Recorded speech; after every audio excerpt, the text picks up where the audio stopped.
Hello, this is Storybooks channel. New videos are posted every day. Subscribe and click the bell. It was very cold and damp in the basement. Jack tried to warm himself with his hands, but it didn't help much. The floor was concrete, and from that icy he could no longer feel his feet. It was as if they had turned to stone. The poor man tried to cover them at least a little with his pathetic. There was about an hour left before he was released. The boy didn't have a watch, but he knew when the janitor Uncle David went to work. And now, by the sounds of it, he was shoveling snow outside. In an hour, he would go to the cook's house to ask for breakfast. Jack often stayed in this basement for his misbehavior. The caretaker would put him down here, even for the even candy in the cafeteria. He didn't like the boy. The one allowed himself too much, restricted in lessons, did not go to bed. When necessary, he stole leftover dinner food from the kitchen. This orphanage had the same rules as all the others. You behave well, you get praise and maybe a proper dinner. If you behave badly, you sit in the basement all day. The counselor always said you can beat the shit out of anybody. You just have to find a more subtle way. For him, that way was the cold cellar. He especially didn't want to be here in winter. After all, if in summer in the heat you were put in such a cool room, it's the grace of God. But in winter, one could die here not from boredom, as in summer, but from banal cold. Even the first floor is heated very poorly. Children walked around sick, as these constant draughts sold the room. Some fell seriously ill. A couple of times it even came to a fatal outcome. But if you're lucky like Jack, you're unlikely to die even in the worst place on this earth, like this stinking basement. Jack even developed his own method of maturation. Though of course, he peeked at this method in a book called Cold. Friction would do the trick. That's how limbs got started. Not a problem. Fall on them with warm air from your mouth.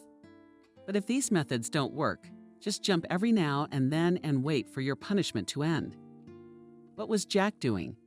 The boy often withdrew into his thoughts, to help his body at least a little to distract himself from all sorts of problems. Hypothermia, heat, and even the pain of the shots. Jack disliked them very much. The doctor here did them horribly, harshly, and cruelly. So at times like this, he would just start dreaming.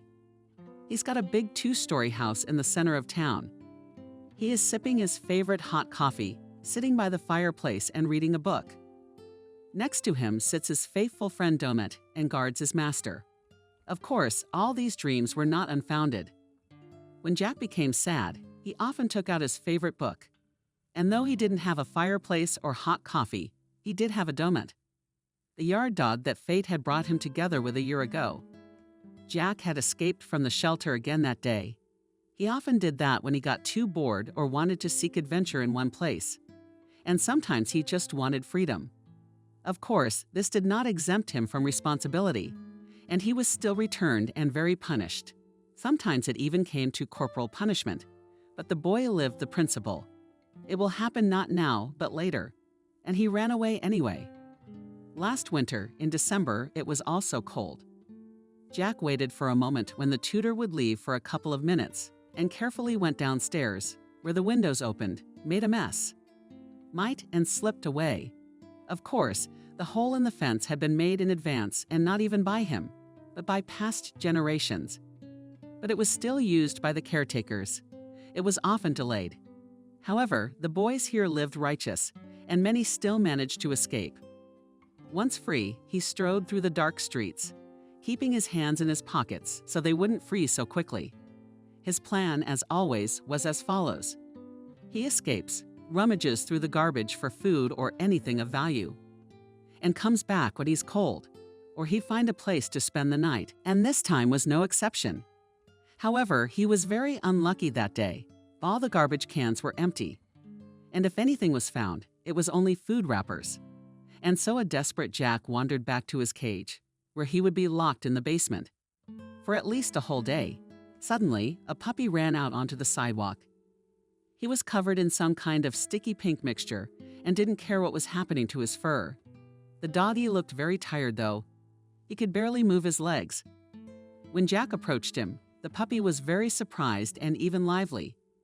He looked at the passerby with interest, and the boy, in turn, examined the mongrels. That pink mishmash on his fur was like icing. It was very strange. However, when the kid turned his head to the left, he saw the word bakery. And near this building was a small courtyard where the garbage cans stood. That's where the dog's pink footprints led. Jack approached the dumpster and his hunch was confirmed. The confectioner didn't seem to like the icing, so he poured it right into the dumpster where the puppy had ended up. Stupid.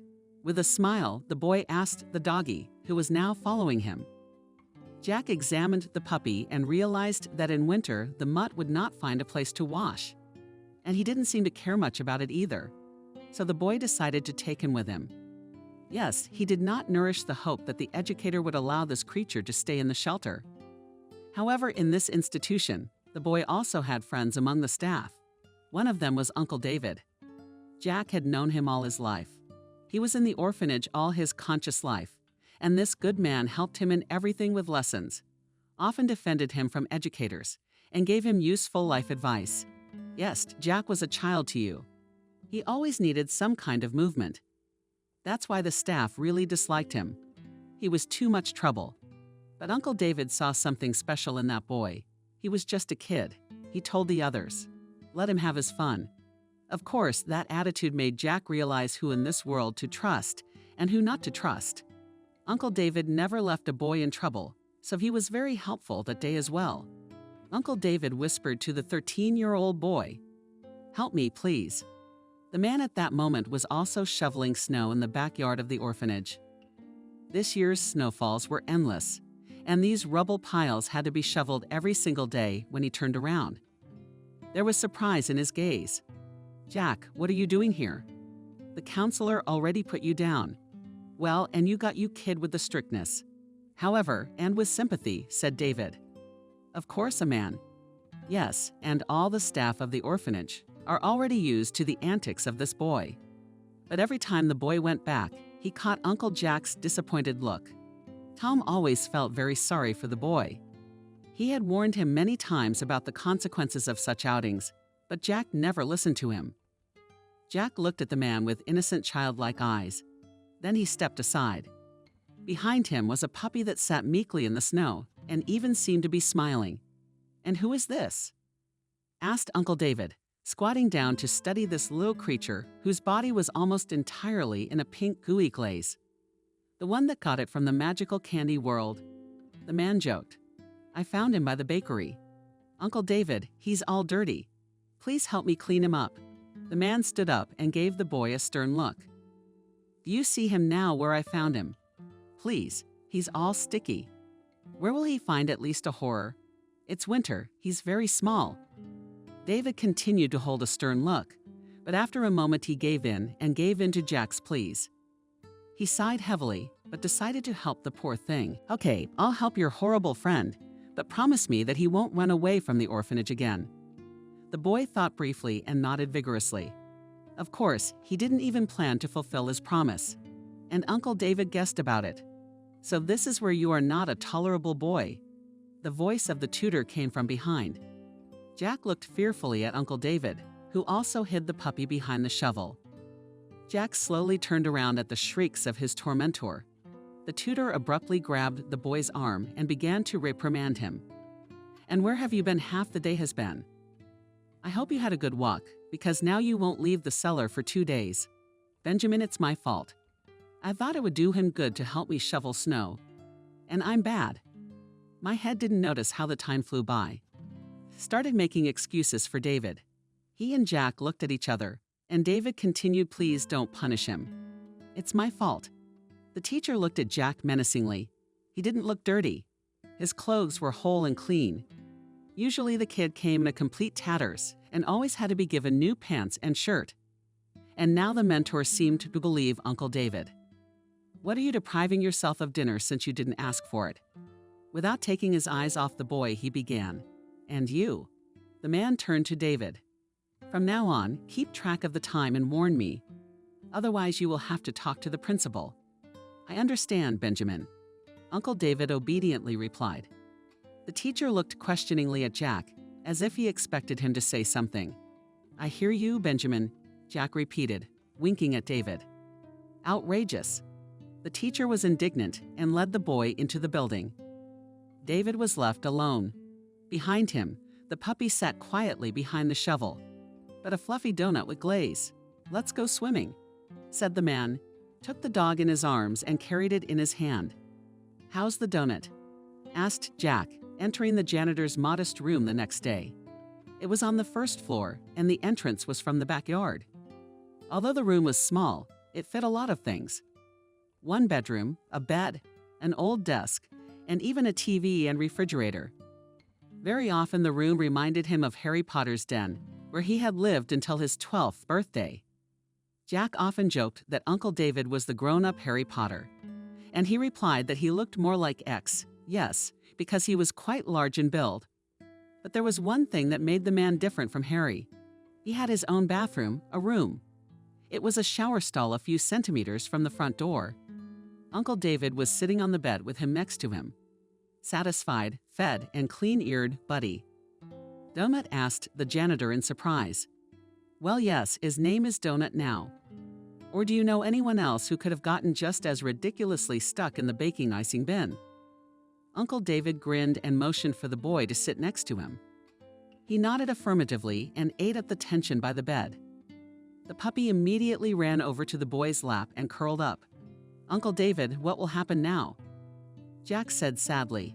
"What do you mean? From the donuts? He won't be allowed to live with us. You won't be allowed." David said seriously. "They don't care about me." The boy's eyes lit up with joy. He turned to the man and hugged him. "Uncle David, are you the best?" whispered the happy child. The janitor patted him on the back. "You realize what you have now done for this poor boy? A real gift.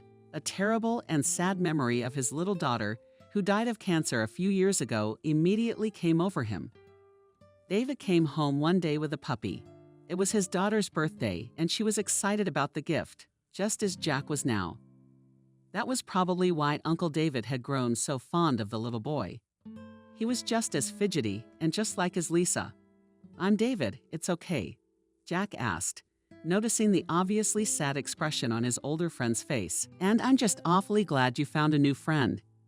And now, sitting in the basement, the boy remembered it all with a smile.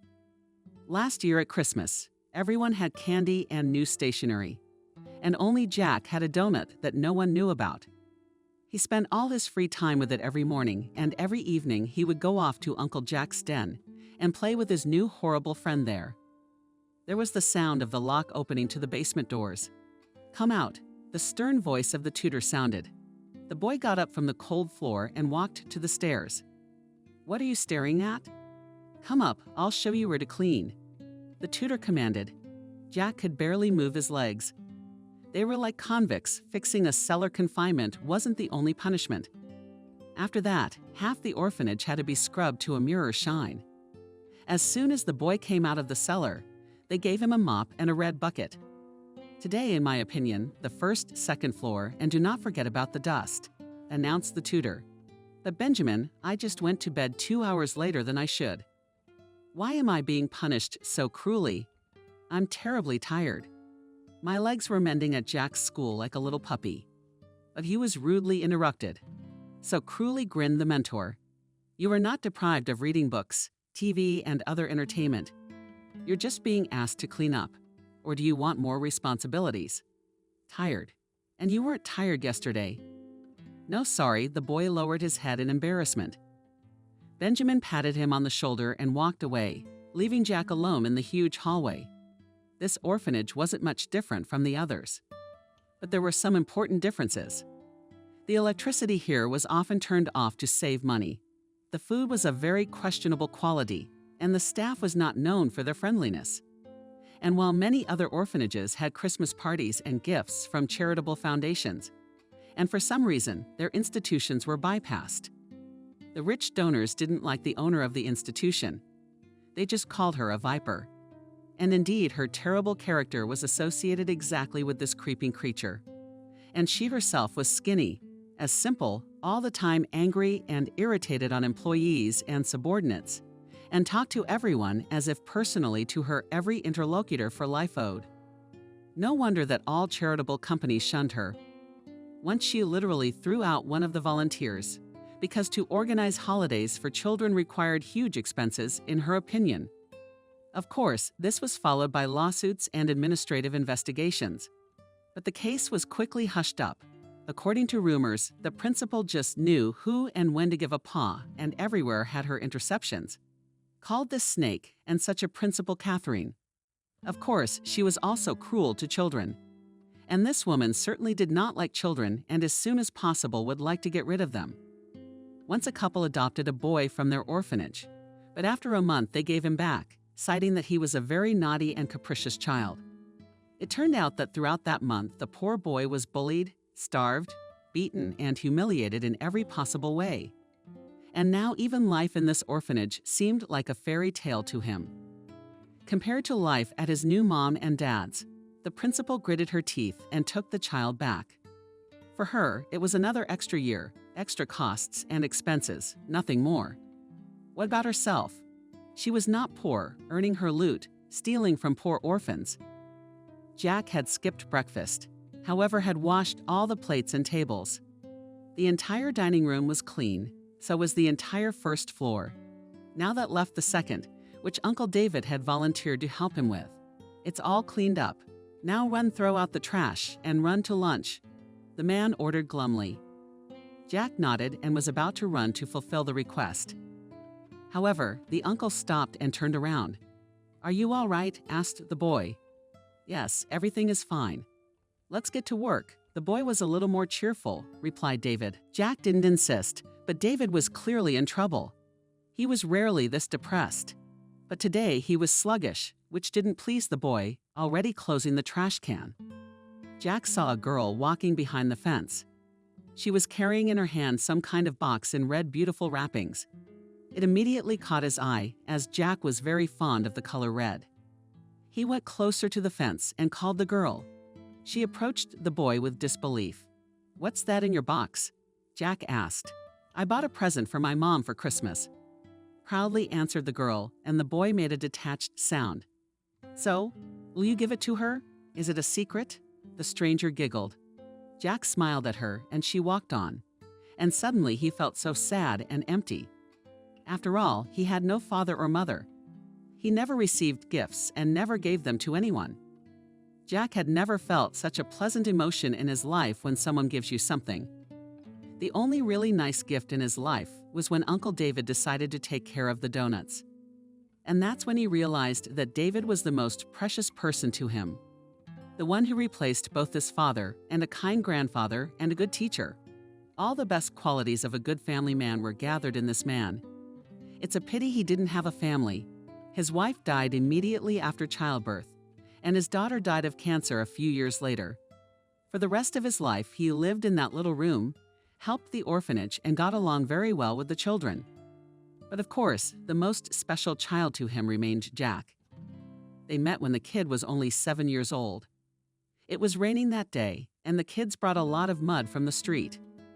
Little Jack was sent to get the janitor to clean the floors. But it was David's day off that day, so he was resting in his room and reading a book. Jack knocked timidly on the door. "Who else has come?" A menacing, disgruntled voice answered. The boy was even frightened. He was shy and always fearful of adults, but he still had to go in the damn thing. Otherwise, he would be scolded severely for not running an errand. "I'm sorry," quipped Jack quietly. "Not sorry," detachedly muttered the janitor. "I was told you needed to be called in to clean up. It's my day off today, I won't be doing anything." "You tell your tutor that." "But I was really asked." "I don't care if you were asked. I don't get paid for this. Now get out of here." The man shouted at the boy and slammed the door with force. The boy stood there with his nose pressed against the closed, shabby door. Fear appeared in his eyes. What would the tutor say to him? But it's not his problem, right? It's the janitor's job, not his. It's not his fault. But as it turns out, that's not the law in this orphanage. What? What did he say to you? Arrogantly questioned Jack Mentor that it was his day off, and you should have just told him I ordered it. Why do I have to do everything myself?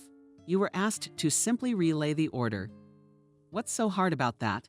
The man exploded. But he said that means now you go and clean up all the cold dirt. Got it, shouted the tutor and then grabbed the boy's arm. The boy was about to cry, but what was his fault? Let the boy go. Suddenly a rough male voice was heard from behind. Jack turned around and saw the janitor. Oh, here comes the liberator. The caretaker remarked sarcastically. Don't touch the boy, he's not guilty of anything. I'll clean it up now, David said sternly. Benjamin looked haughtily at the boy and at the janitor, then silently turned and left. David walked over to the boy and squatted down so that he was the same height as him. I'm sorry, kid. I didn't think you'd be persecuted like that because of me. The boy nodded silently. He didn't know what to say in such situations. A thank you would sound strange and inappropriate. Since you don't want to help out around here, I can buy you ice cream later. Jack's eyes lit up with joy. He very rarely had ice cream. It was only for special occasions. The caretakers at this orphanage gave such a treat. Unless it was Christmas, birthdays, and the orphanage never celebrated these kids at all. You're all like stray dogs, and stray dogs don't have birthdays, said the caretakers contemptuously. Anyway, Jack never got ice cream for nothing. So he instantly accepted the janitor's offer. Thus was born their strong male friendship, which has lasted until now. Once Uncle David helped Jack out, and sometimes the boy helped his older comrade. As he returned to the orphanage, he heard the signal for dinner. The dining room was quite large, for it was home to about 300 children of various ages. Jack, as usual, sat down next to Maria, his new friend. Her parents had died in a car accident a year ago, and now she lived here. The children were in the same group under the same teacher. The kids hit it off right away and became pretty good friends. Maria was a year younger than Jack, but she was very smart, which the boy liked. She was fond of books and spent almost every free minute in the library. This girl was a real Hermione Granger among the residents of the orphanage. Jack, on the other hand, felt like Ron Weasley. He often asked his friend for advice, to which she either sent him away for his stupid ideas or helped him when she thought it was worthwhile. Maria wasn't a nerd and was always up for different adventures, unless, of course, they entailed the possibility of punishment. She smells awful. Jack mooed, poking at the fish with his fork. It's just fish. Eat it, and don't complain. You missed breakfast today anyway, and last night dinner was sitting in your favorite basement. Blaming him. Maybe I was bored. I didn't have anyone to talk to. Well, I'm sorry our kindergarten teacher didn't like me. Is the boy resentful? No, he's doing the right thing. It's your fault for not following the rules that are written for everyone.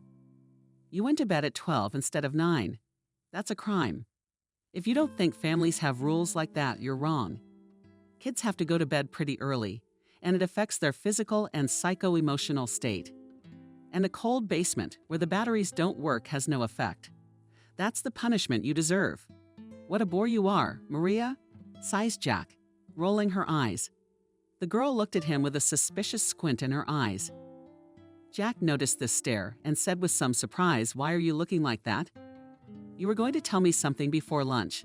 Tell me you decided to snow Benjamin's room." The boy raised his eyebrows and exclaimed indignantly, "What? How could you even think such a thing?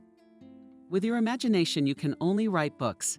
That's what I read them for," foolishly replied Maria. "So, yes, I've been cleaning. Uncle Jack helped today. I've noticed he's been a little off lately." The girl leaned into the boy's ear. "What do you mean?" "Something's happened to him. I can't figure out what it is. We should go see him today to find out what happened. And I had another thought while I was cleaning up." "Well, tell me, I'm sick of procrastinating. I want to give Uncle David a Christmas present." The girl sent her eyebrows rising up in surprise.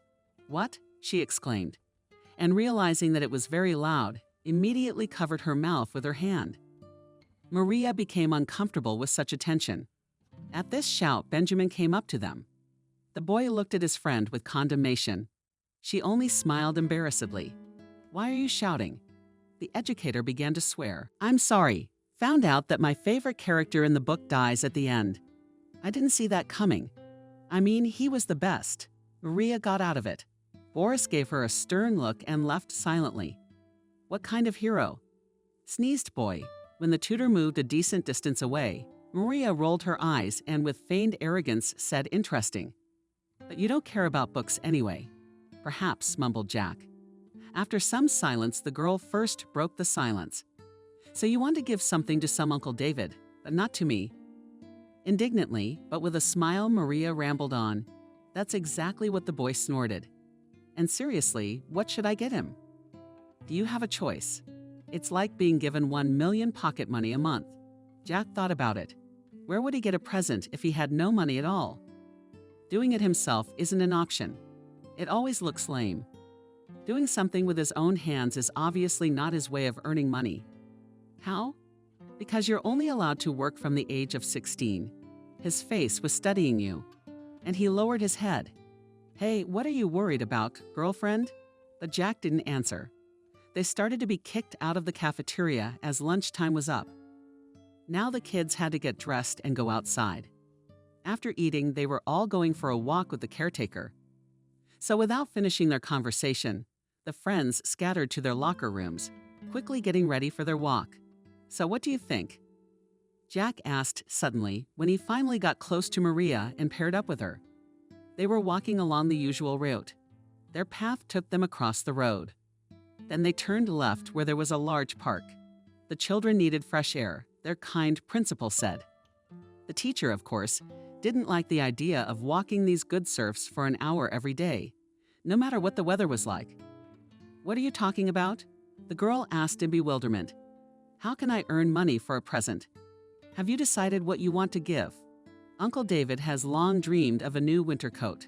His old one is already covered in cardboard. There are holes everywhere, and it doesn't keep warm anymore. Anyway, I don't want him to get sick. A coat like this costs around $200. More or less good, Maria said thoughtfully. $200. Jack whispered in his mind, figuring out how to earn that amount. "I don't think you can get that much money in a month." Disappointedly stretched the girl. The boy was silent. His friend was right. It's true. Even with such a great desire, he could not get a job and earn such a sum. The main thing that hindered him was his age. He was not yet 16 and officially could only get a job from that age, and the orphanage did not allow the pupils to work on the side. Jack couldn't think of any other way to get money, and he was very sad about it. He wanted very much to make a present to Uncle David. The man had done a lot for him, and he wanted to return the favor. And it was on this walk that Jack got this crazy idea. "Are you crazy?" Maria exclaimed. The boys were sitting in the library after lunch because it was pouring rain outside, and they hadn't been taken for a walk in the park today. "I know it sounds crazy and even scary, but it's worth it," Jack reassured her. "According to you, every time you escape from the orphanage to start working as a courier to drug houses. That's a good idea.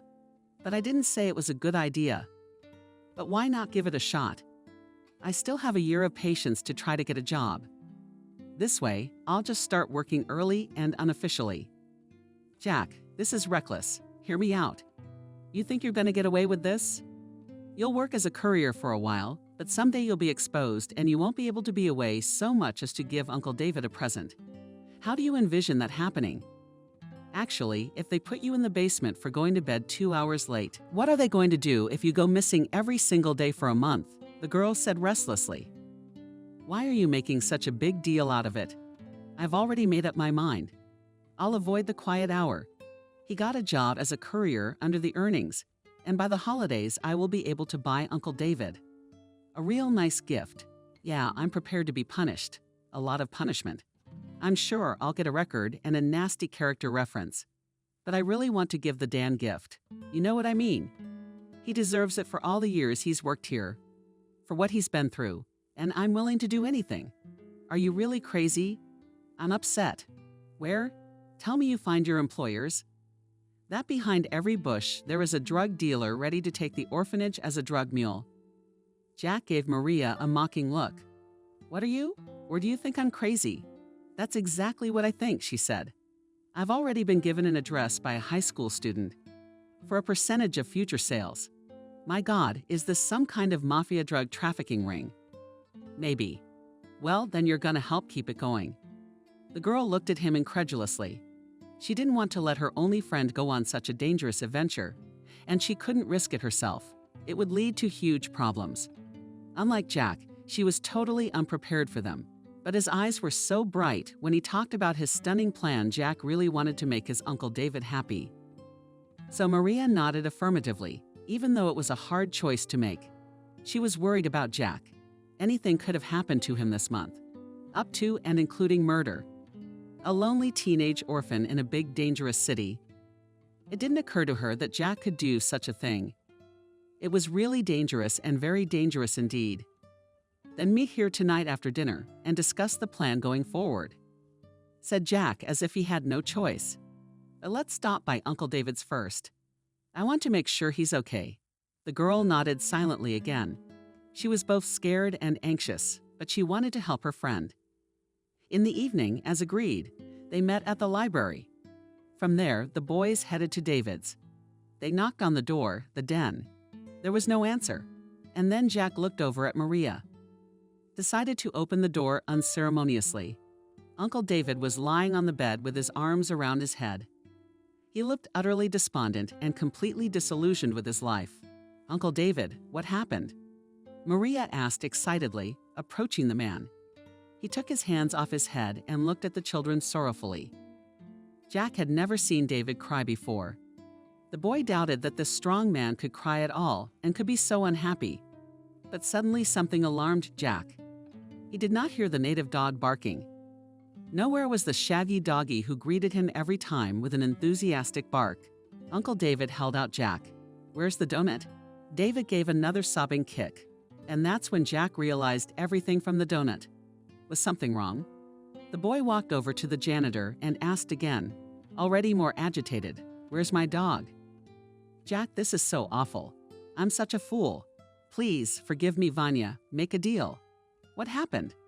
Shouted the boy is already out of control, and he was taken by Jack. They decided that dogs don't belong here. They came and took him while I was out. I came back here. He was gone. As I was looking, I wondered how he managed to open the door. Maybe I didn't close it tight enough. Then Benjamin himself came in. He said he'd handed over the Viper's dog. And the stale-looking man cried again. Maria immediately began to soothe him. And Jack didn't hesitate a moment longer. He ran straight to the principal's office. He didn't care that it was late. All he cared about now was the long-eared, innocent creature he had taken into his care and let down.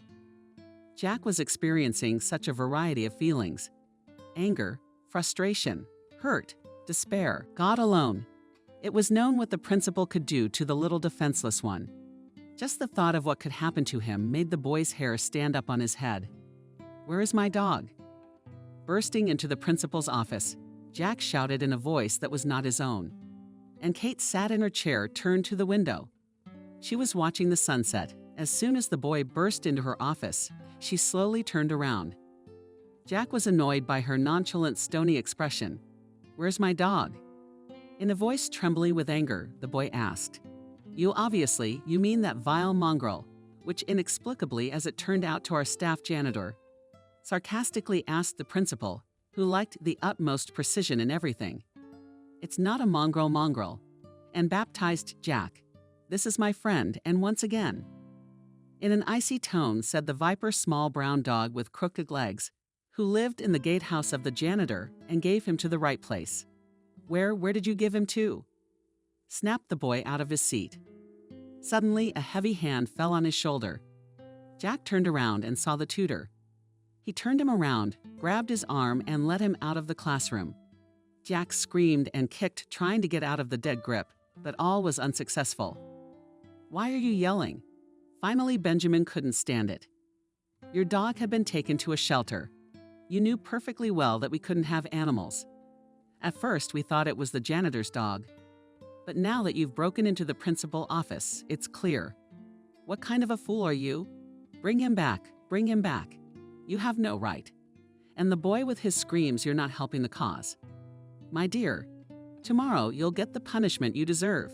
Now you're going to bed. Night fell at 9 o'clock. All the children had to lie in their beds. Maria and Jack were no exception. They were also pushed in their beds. But as soon as the caretaker left, the planned play began. Jack quietly got out of bed, picked up his backpack that was behind his pillow. He often ran away from the orphanage, so he already had a backpack prepared for such an occasion. It contained all the essentials. He tiptoed down the hall to the next room where the girls slept. When he reached the door, he quietly knocked 3 times at the agreed time. Maria, of course, was also awake. As soon as she heard the conditional signal, quickly got out of bed and slipped out into the corridor. Carefully looking around the sides of the children in short sprints, reached the main recreation leading to the stairs. They peeked out from behind the door and peered down the empty hallway. There was no one on the first floor. The way was clear. "Let's run," Maria whispered. The children went down the stairs. Both bent the hallway and almost got caught by the tutor, who had already gone into his room. Now all they had to do was divert the guard's attention. They stopped, breathing heavily. They looked at each other and realized it was time to say goodbye. "I hope you'll come back someday, Vanya. I will miss you very much," quietly said the girl. A tear rolled down her cheek. But Jack did not notice it, as it was quite dark. "I'll be back," confidently replied the boy. "See you later. I promise. We will see you again." With these words he, as it was intended, hid behind a column in the semi-darkness and faintly lit night of the hall. Almost nothing could be seen. The principal had saved every light bulb to cut down and buy things necessary for the orphanage. Maria went straight to the guard post. This night there was an obese old man Robert on duty. "What are you doing here?" he said threateningly when he saw a thin, girlish figure in the semi-darkness. Maria, following the plan, tried to pretend to be sleepwalking, but she was very bad at it, to put it mildly. She just walked with her arms stretched forward like a zombie. After all, that's how they showed it in the movies. But Jack didn't pay any attention to that. And while the guard came out from behind his counter to deal with Maria wandering in the night, he slipped past, bent over, pushed open the heavy door, the electronic lock that hadn't worked in a month. Praise the stingy viper. He finally got free by jumping through a hole in the fence. He quickly made his way out of the orphanage. "Okay, I'll ask you again, what are you doing here?" the guard asked Maria threateningly. But she did not get out of character. She still didn't make any sense. Walked, stretching her arms forward and half, covering her eyes. "Sakharova," suddenly sounded a heavy voice from behind. In this voice, the girl immediately recognized Benjamin. She woke up immediately and turned around, shaking with terror. "Why aren't you in bed?" suspiciously asked the tutor. The girl looked at her tutor in horror. She didn't know what she should do now. She had been exposed, which meant Jack would be exposed now. She only hoped that he had already escaped. "I started Maria, even though I had no idea what to say. But the tutor did it for her." He grabbed the girl's hands and pulled her behind him. "You'll spend tonight in the TSU, and tomorrow we'll figure out what to do with you," formidable announced Benjamin, tossing the poor girl into the damp, cold cellar. "From who? From whom? But I never expected this from you." "Maria." The girl didn't even look at him. She knew no amount of apologizing would help. She'd have to sit here all night. Maria hoped it wasn't all for nothing at least. Jack woke up on a large trash bag. On the maintenance floor of some open entryway, he had stumbled upon a few blocks from the orphanage. It was about 700 and the winter sun was just showing over the horizon.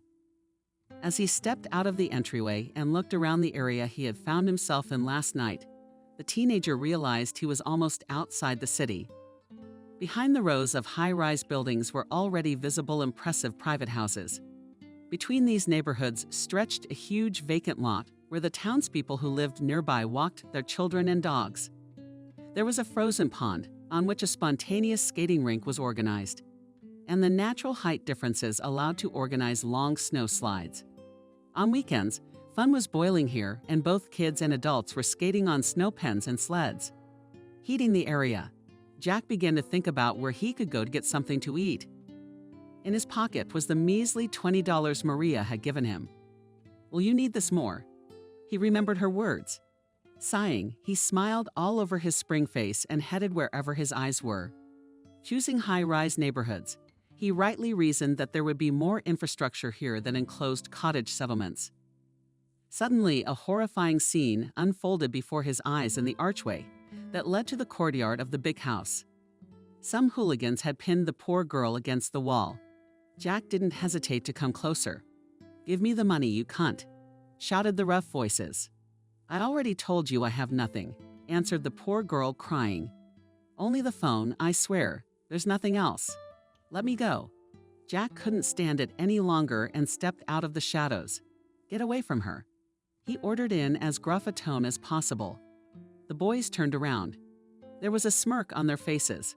One of them had a huge black eye. The other was clutching a knife. It looked pretty intimidating. "Oh, and this is not like your boyfriend," grinned one of the big guys, turning to the girl. She was silent with sobs and howls and looked questioningly at Jack. There was genuine consternation in her gaze. "I repeat, get away from her. Or will you be sick?" Jack blurted out, even though he knew there was nothing he could do. He'd never played sports. And of course, he wasn't a jock either. The guys took offense, staggered out of such insolence, and began to slowly circle like wolves approaching him. Jack involuntarily began to retreat backward, and here he ran into a blank wall. There was nowhere to retreat further. Now he too felt like that unfortunate girl. His body was numb with fear or something. I asked one of the guys mockingly. And at that moment, whether from fright or from the courage that suddenly seized him, Jack kicked his foot in a heavy boot right between the big guy's legs. He rolled off the ground and screamed in pain. "Why are you getting the wrong side of the tracks?" the other man shouted. Jack ran a couple of meters along the wall, but the guy caught up with him and grabbed him by the scruff of the neck. "Run," shouted Jack to the girl, who was watching the scene as if in a trance. Then he got a very strong blow on his face, as if he was paralyzed, and he collapsed on the floor. Jack struggled to get up, but eventually passed out. Maria stood in the principal office and waited. She didn't know what was about to happen to her. Early in the morning, she had been dragged out of the basement where she had brought here by her limbs. Not yet completely recovered from the terrible cold. She understood Jack very well now. Now the girl was trying to think of an excuse for everything that had happened yesterday. She didn't think they would be exposed so quickly. She hadn't been prepared for Jack to run away at all, and she was all the more certain that she wouldn't be blamed for it. After all, Jack had often escaped from the shelter, and she had never been touched, and she had nothing to do with the dog. But now she felt guilty of every mortal sin. Her teeth chattered against her eyes, tears welling up. "Sit down," Kate ordered, entering the office. The girl as a robot complied with the instructions on her stony face. No feelings and emotions were reflected. All the experiences were happening inside. The principal sat down in her leather chair and took out some documents and said, "Maria, according to the information I received, you were walking around the orphanage yesterday after lights out. How do you explain your actions?" I started, Maria, at the same time thinking of something to justify myself. "I'm sleepwalking." "Yes, that's what our guard told me. However, you woke up immediately. As soon as Benjamin saw you. I don't have to make excuses, we all know that. You helped your friend Jack escape, and I'm right." Maria even caught her breath. They understood. She started to feel nauseous. She'd never been in this kind of trouble before. Jack might be used to it, but she had always been an obedient and intelligent girl, and she couldn't believe that all this was really happening to her. "Yes," said Maria in a fallen voice. There was silence in the office. Kate seemed to ponder the situation for ages and finally decided to ask where he was going. "I don't know," lied the girl.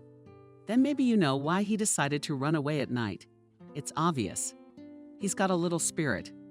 Maria saddled up on her favorite horse. "The explanation is that everyone sleeps at night, and he was only discovered missing in the morning. And they didn't think that after what happened last night he wouldn't run away. That's ridiculous. He's always been very emotional. And if you had at least tried to calm him down, it probably wouldn't have happened." "Wow," the Viper marveled at the audacity of that. "Well, in response to your amazing monologue, I am happy to inform you that you and your friend are in big trouble with irony and some incomprehensible to normal people pride," said the principal. Maria's heart sank into her heels. What have I done? With despair, she thought. Jack woke up terribly, and with pain in his head, he barely opened his eyes and realized that it was already dark. After regaining consciousness a little, he stirred and looked for his backpack. Naturally, it wasn't there. He didn't have to think long. These two guys had his stuff, and there was some money and some clothes. Some food, a penknife the boy treasured. It was all gone in an instant. The boy felt like a helpless puppy in this big city. He got up from his slumber. He tried to wipe the blood from his face with his hand and went wherever he could, wandered through the streets dedicated to bright electric lights. Now the idea of running away seemed to him a complete delusion. He was too young for all this, and he shouldn't have left, and to return now was shameful and pointless. No, he's already made his choice. He would find donuts and a job. Jack desperately hoped Maria would be okay, but right now his main concern was his missing backpack. For now, he had nothing, and he was getting hungrier by the minute. Jack wandered onward, unable to see where he was going. It took about an hour. When the pain in his stomach became unbearable, he found himself at the fence of a posh cottage community. It was so beautiful here. Well-groomed paths, smart Christmas trees shimmering and themselves running lights, flaunted in the center of a large round space cleared of snow. At the very entrance gate, of course, stood a powerful barrier and sat in a booth guard, strictly looking around, all those passing into the territory accountable to him. Jack sighed. He is absolutely no use to anyone here in the dwelling of the rich.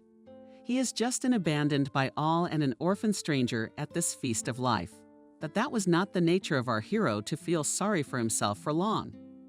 Smiling, the boy turned left from the main entrance, and on the light made nonchalantly her face say, well, and did not really want to, and went to himself in a sprawl. After 50 meters, having made sure that from here the guard could no longer see him from behind the lush, evenly trimmed coniferous hedges framing the high fence, Jack let loose with all his legs along the perimeter. He knew perfectly well that every fortress, even the most impregnable one, was bound to have a weak spot. And so it was. On the back side of the huge rectangle that was the settlement, he saw a chain of dog tracks, pulling them right under the thorny branches. Aha! Jack rejoiced and bent down into the fragrant business thickets. Of course, you had one iron bar here, rotten from time, and somebody kicked it out. So there was such a hole in the very time to get through a dog or another evil teenager to find himself on the other side. Jack was in no hurry to get out of his key hiding place. He looked around first, scouting the surroundings. The house directly across the street glowed with the bright orange lights of the big windows. A large dog rattled its chain in the yard. The owners clearly lived here all the time. The next ones to his right also showed signs of frequent human presence. And on the other side, also advancing under cover of the hedge, the boy scrutinized the houses opposite. At last one of them seemed to him suitable, though the main driveway and cleared. But at the door and attacked piles of frozen snow, all the windows are dark. Only in the gatehouse at the gate light is on. It means they are clearing the passage for the seldom coming owners. And the door is used very rarely. That's right. It is much easier for the guard to press the button on the remote control to go outside the perimeter if necessary than to clean the snow at the door. If the rich gentlemen were here all the time, they wouldn't let this happen. Having made such conclusions, Jack resolutely moved forward, but of course he did not go straight ahead. He went around back and also looked for a weak spot in the fence. And here it was found, but another one on the brickwork, the support post. He climbed the fence to decorate the blinds. We are such and easy to slide down the snowy steepness. Of course, the snow from the yard, no one takes out a dump truck with mushrooms to the fence, and all matters in the spring itself will melt. Fortunately, this line of houses was the last in the settlement at the very forest. Such plots are always sold more expensive. Everyone likes to live a secluded life, but the only thing that the owners of such houses on the outskirts do not take into account that they will have to spend much more on security. After all, to penetrate the house, unprotected, on the one hand, the presence of neighbors is very easy. Usually everyone saves on this. And for nothing. When he is in the bathtub rich and will buy himself such a beautiful house, the first thing to plant not 1, 2 guards, front and back, and more cameras. Thinking in this way, the boy cautiously walked around the rich mansion, trying to find some crevice to get inside. He was lucky here too. Not counting on success, he pulled the door of the back door, which is usually used by servants, and it easily yielded to the boy, smelled the cozy warmth of a living, well-arranged room. And he did not hesitate long once, and already inside quiet as a mouse. He stood against the wall near the door and listened. There was silence all around. Not a single sound betraying the presence of people. Jack slowly moved forward. He had been in houses like this several times during his escapes. He had broken into other people's dwellings in various ways and knew roughly how things must be organized. Every time, it should be noted, he got away with it. I guess he was born under a lucky star, the cheeky boy thought contentedly. But he had never seen such a luxurious house. As he walked through the corridors and hallways, he looked around in utter delight. Marble floors, oak paneling, massive doors and windows, lights, curtains like in a movie about royal life, huge faces, evening furniture, paintings on the walls. Jack realized that he had entered the dwelling of very wealthy people.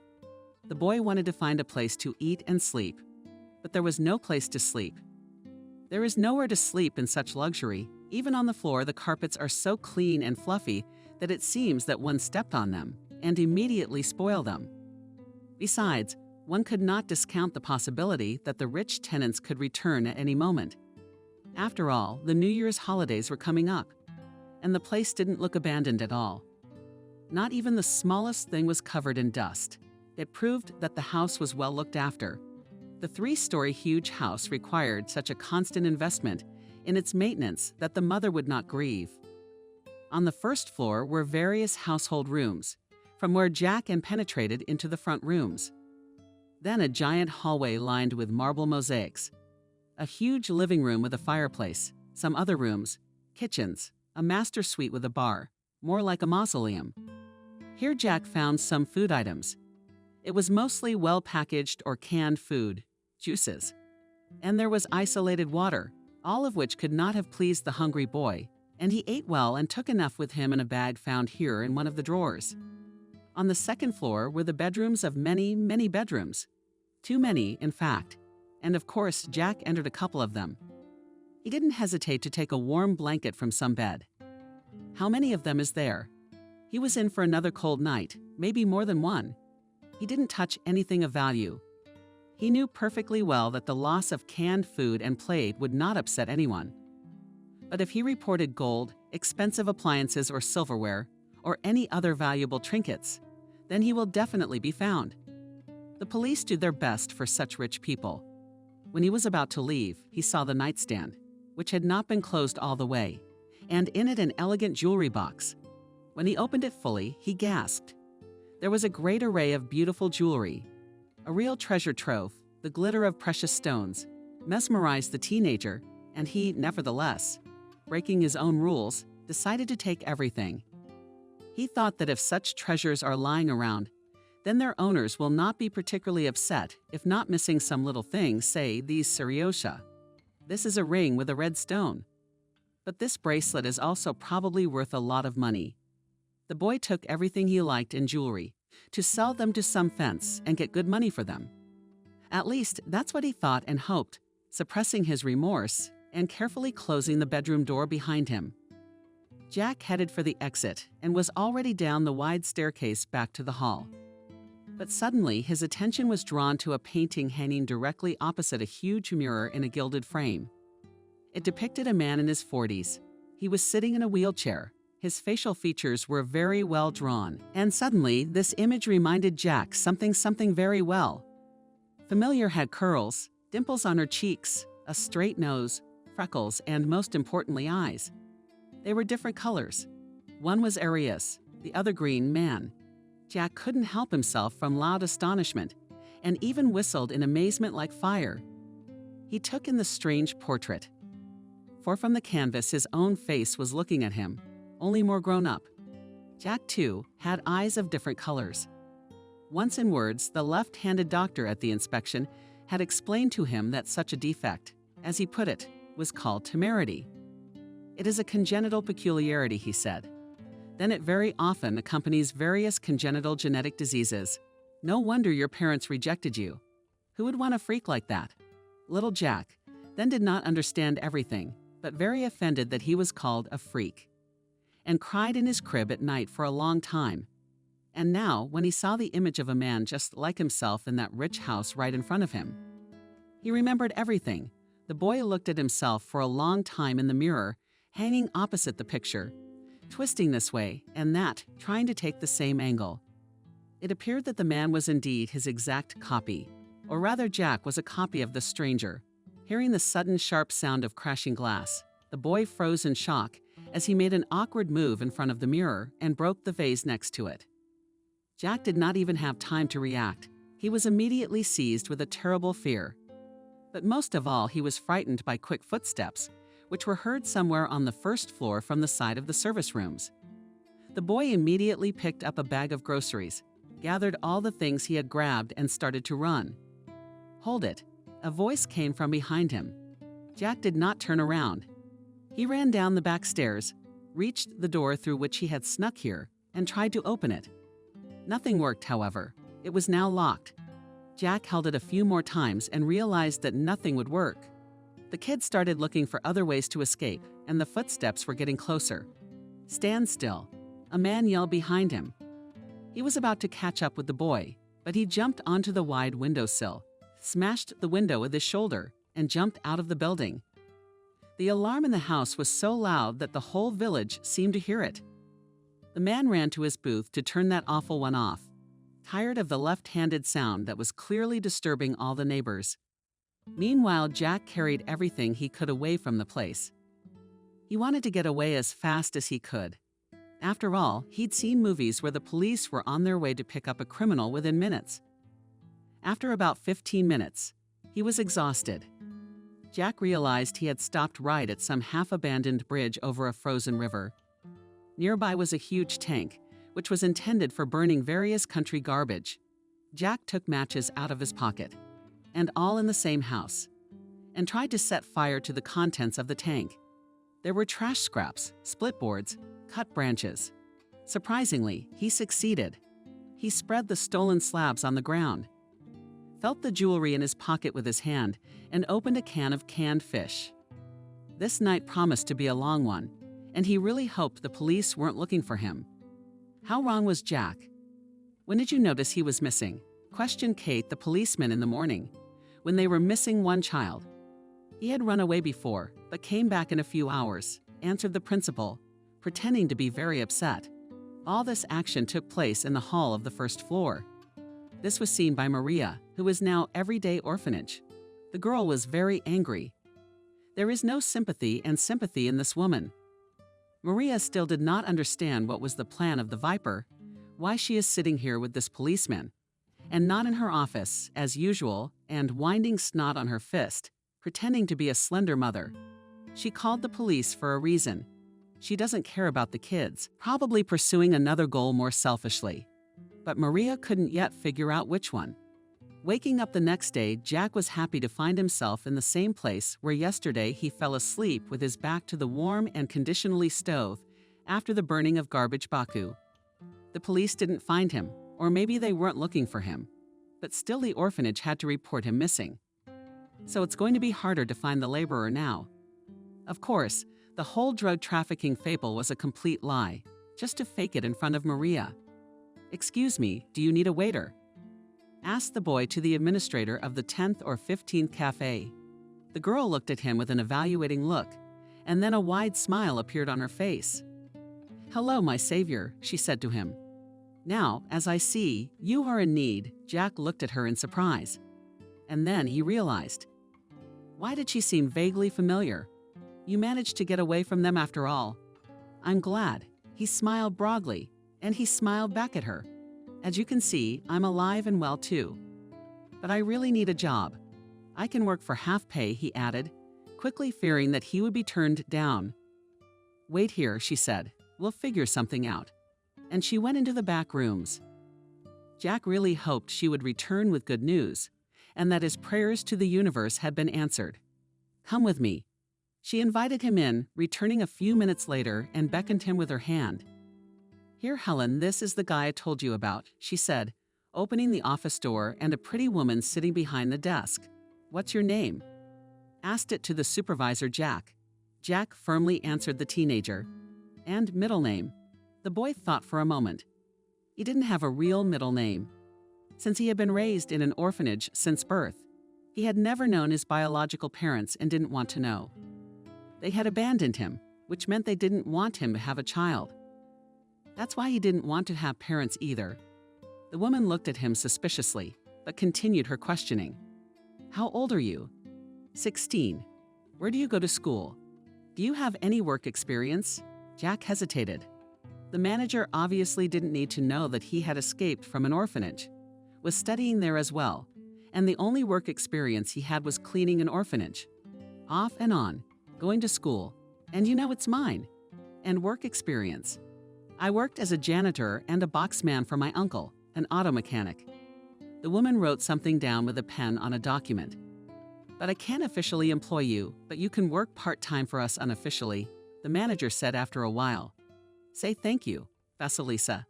She's the one who did the training for you. Perfect for me," respectfully replied the boy. "Your passport?" asked the woman. I hold out my hand. Jack looked at her anxiously and nervously. He didn't have a passport, or rather he had one, but only the principal had access to the records of the orphanage for such children. What Jack was running away deep into the night didn't even cross his mind. "It is not there," nonchalantly answered Jack. "You mean how?" In complete amazement asked the woman. My father doesn't want me to work, so he took away my passport and gives it to me only on special occasions," said the boy. The woman said, puzzled, and shook her head incredulously. "Well, you will still work for us unofficially. At the same time, 2 whole weeks on probation. So you will bring as much as you can. I'll take your word for it. You sat down and said you're a good person, and you won't let us down." Truly, Jack nodded silently. "Come on, I'll show you around welcoming you," Vasilisa told him, waiting for the results of the interview near the office. That's how Jack found himself with both a job and a place to live. In the evening of the same day, one of the waiters offered him an apartment for 2. Fairly reasoned that it would be less burdensome for 2, and Jack settles in with his new companion Vasily. Meanwhile, in the rich house Jack had broken into, a couple days ago, a lot of things were happening. "Andrew, I'm home shouting she's a fine woman." Her mink coat was covered with snow. It was snowing heavily, and the cab stopped farther away than it should have. The road had not yet been cleared. A butler came up to the mistress and removed her heavy burden behind Andrew, where he was carrying it. She ordered the servant, "I'll call him in a moment." The butler answered courteously and left for the check room. The woman threw her gloves on, carelessly took off her shoes, and walked to the first-floor sitting room. She allowed the maid to pour herself a glass of wine and waited for her guard. He had called at an odd hour yesterday and told a strange story about a vagrant breaking into the house and smashing a vase. He also went through the floors and stole some jewelry from a jewelry box in one of the bedrooms. It's a miserable loss. It didn't upset the landlady much. That jewelry box contained worthless costume jewelry. It had been brought into the guest bedroom once to please the little daughter of one of the hostess's friends. It was left there, but the very fact of the intrusion made Lisa very angry. She was determined to give her guards a tough showdown. Finally, Andrew, the eldest of the 3 security guards in this rich house, appeared, and his inflamed eyes said that he had not slept at all, thinking how to defend himself in this whole story to his mistress. "Good evening, Lisa." Cautiously, he said hello. "Come here, tell me what happened," Lisa said in a threatening tone. The guard began to tell her the details of the incident. He even mentioned what the boy was wearing, which he didn't say, but surprised the woman. "What a memory you have," in a caustic tone, Lisa remarked. "Where did you get such details?" "So embarrassed, Andrew." "So I was just looking at the security cameras today." "Okay, so they were working. Why the hell didn't you show them to me right away?" Well, I thought you wanted to get the details of the story from me. What the hell details? I just want that brazen thief. Find him. We need to punish him so the others don't. And if you don't find him, you'll be saying goodbye to your well-paid security job. He didn't feel like it.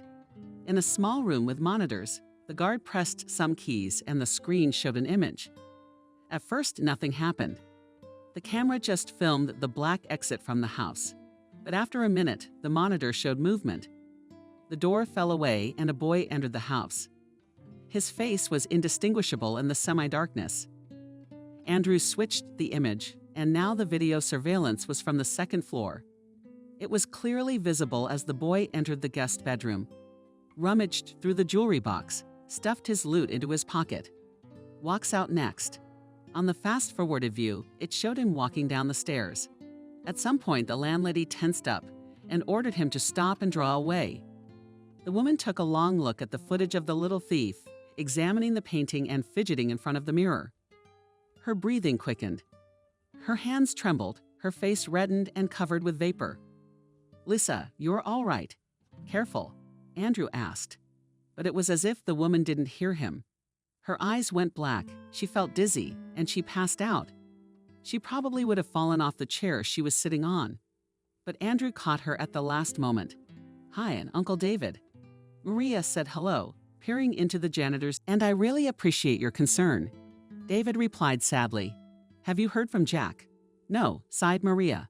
"After Jack left, everything changed. It was as if life was no longer colorful. Every day brought terrible pain. The very next day after the escape, when everyone learned the details of his disappearance, the girls declared a real bullying. In the canteen, they spit in her food, pounced in the shower room, poured cold water on her.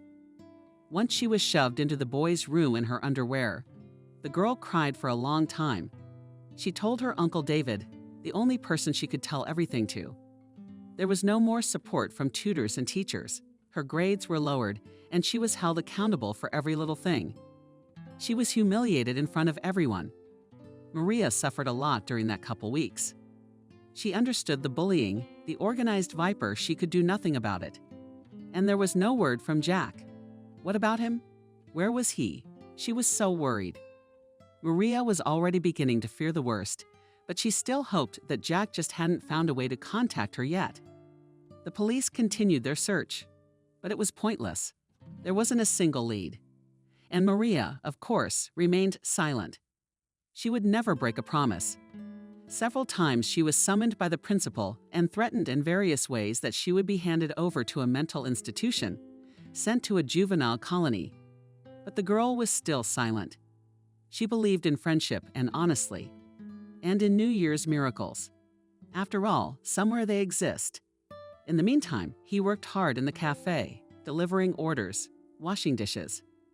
He was not used to scrubbing floors. Therefore, having once replaced the cleaning lady, he took over the job. The salary was paid once a week. The money was enough to eat and pay for the apartment, which they now rented for two. The rest of the money he saved in his spare time and traveled to dog shelters. But the dog was nowhere to be found. Jack did not despair and did not give up and continued to search. "I finally got my mom a new coffee maker," Kevin said to his new friend in passing. He was already 20 years old and had been working at the cafe for almost a year. His mother lived in another neighborhood, but she visited her son often, and Kevin promised to introduce her to Jack someday. But so far Jack has only seen her in pictures. The beautiful woman works in a law firm. At her husband, Jack was very jealous of his friend because he had a full-fledged family. True, the husband of the mother came to Vasily not father, but stepfather. But this is completely unimportant. He was a good uncle, according to Vasily, and treated his stepson as his own son. Vaja's mother had some dark past, and until he was 6 years old, the boy was brought up at his grandmother's house. But then things got better. She took her son in. She married a second time, and they had a normal, happy family. Kevin loved his mother and really wanted to please her at Christmas, so he went to work part-time in a cafe, along with going to law school. He rented an apartment to feel like an adult, independent of his parents. Jack understood that feeling. He'd experienced it himself, just like David the janitor. He was like a father to him. Of course, Jack did not tell Vasia that he lived in an orphanage and told all his new friends that he was saving up for a present for his favorite uncle. "I need a search team here right away and get Kelly," ordered Lisa. As soon as she woke up in bed, the girl immediately ran to fulfill the order. Next to Lisa sat her guard and looked at her pitifully. "Wouldn't it be better to call the police?" Puzzled, asked Andrew. "No," she objected loudly. "I don't want publicity. Otherwise, everyone will think it's easy to get into my house. After all, my guard likes to take naps." Andrew turned away silently. He hated to hear such words from the lady of the manor, but she was right. He had failed in his job and now had no right to decide what to do. He's lost his chance to be a true confidant of the mistress. "Tell me, what did you see? Did you get so scared and then you fainted?" "Careful," he asked Lisa. "None of your business." The woman replied blankly, not taking her eyes off the door. She was waiting for Kelly, the estate manager. She was the person who knew why a common thief had caused such a violent reaction. Lisa finally had the door open and Kelly entered the room. "Okay, Andrew, everyone, leaving us alone," ordered the landlady sharply. With a sigh, the guard stood up and left the room, but stayed at the door to overhear the two women's entertaining conversation. "Oh, this is a terrible situation," said Lisa. "That thief is Jack, Jack," marveled the manager of the whore's son. "Are you sure?" "Yes. I've already called all the agents." Lisa continued. "He must be tracked down at all costs. He is a threat to my existence." There was silence in the room. And then footsteps were heard. The guard sent the door open and it swung open. Kelly gasped in fright. "What are you doing here?" she asked suspiciously. "Checking the outlets." Andrew got out of it. The woman gave him a scornful look and left with loud clacking of her heels. Andrew went to his room to think about what he had heard. Apparently, this thief was familiar to them. His name was Jack, but this information gave Andrew nothing. So he decided to get to the truth, whatever it took. The first thing he did was to go to Kelly, who was in charge of the household and obviously knew more about the boy than anyone else. "Hello," said the guard in a friendly voice as he looked into the housekeeper's room. She was sitting at the desk and frantically writing something down. "What do you want?" said the woman, not taking her eyes off the paper. "I wanted to ask you something," the man began. "So ask, don't drag it out." "In general, you know this thief," the guard carefully asked the question, closing the door behind him. The woman immediately pulled away from the documents and looked at him suspiciously. "You don't know what you're getting into, Andrew. You better forget about him and you'll be fine." Kelly said sternly, "I mean, this boy is unusual. He has some kind of meaning to the mistress." The woman stood up from the table. A mask of anger froze on her face. "I warned you," she said threateningly. The guard raised his eyebrows well. "But keep in mind, if you don't tell me everything you know, I'll tell your mistress where her diamond bracelet disappeared to. After all, it wasn't the maid who was scandalously fired a couple months ago." The man said with a smirk, "You probably don't know this, but I made a copy of the video before you deleted it." Kelly immediately darkened and sat back in her chair. "Okay," she muttered grudgingly. "I feel like the truth is about to come out. I don't think she'll be able to keep this secret forever." "What do you mean by that?" Andrew asked with increasing interest. Kelly was silent for a few seconds, gathering her courage, but then she told the old story. A character that seems to be coming together again on the pages of this story. It all started a long time ago. Our Lisa had a sibling named Robert. He was gravely ill in the last months of his life, sitting in a wheelchair. I don't remember what kind of illness he had, but he died very young. He was about 27 years old at the time, I think. And 8 months after he died, Jack was born. It turned out that one of the maids had gotten Robert pregnant. And he died a month later. That's the trouble. Lisa was furious that her late brother had a bastard by the maids. She couldn't have that, so she kicked the girl out.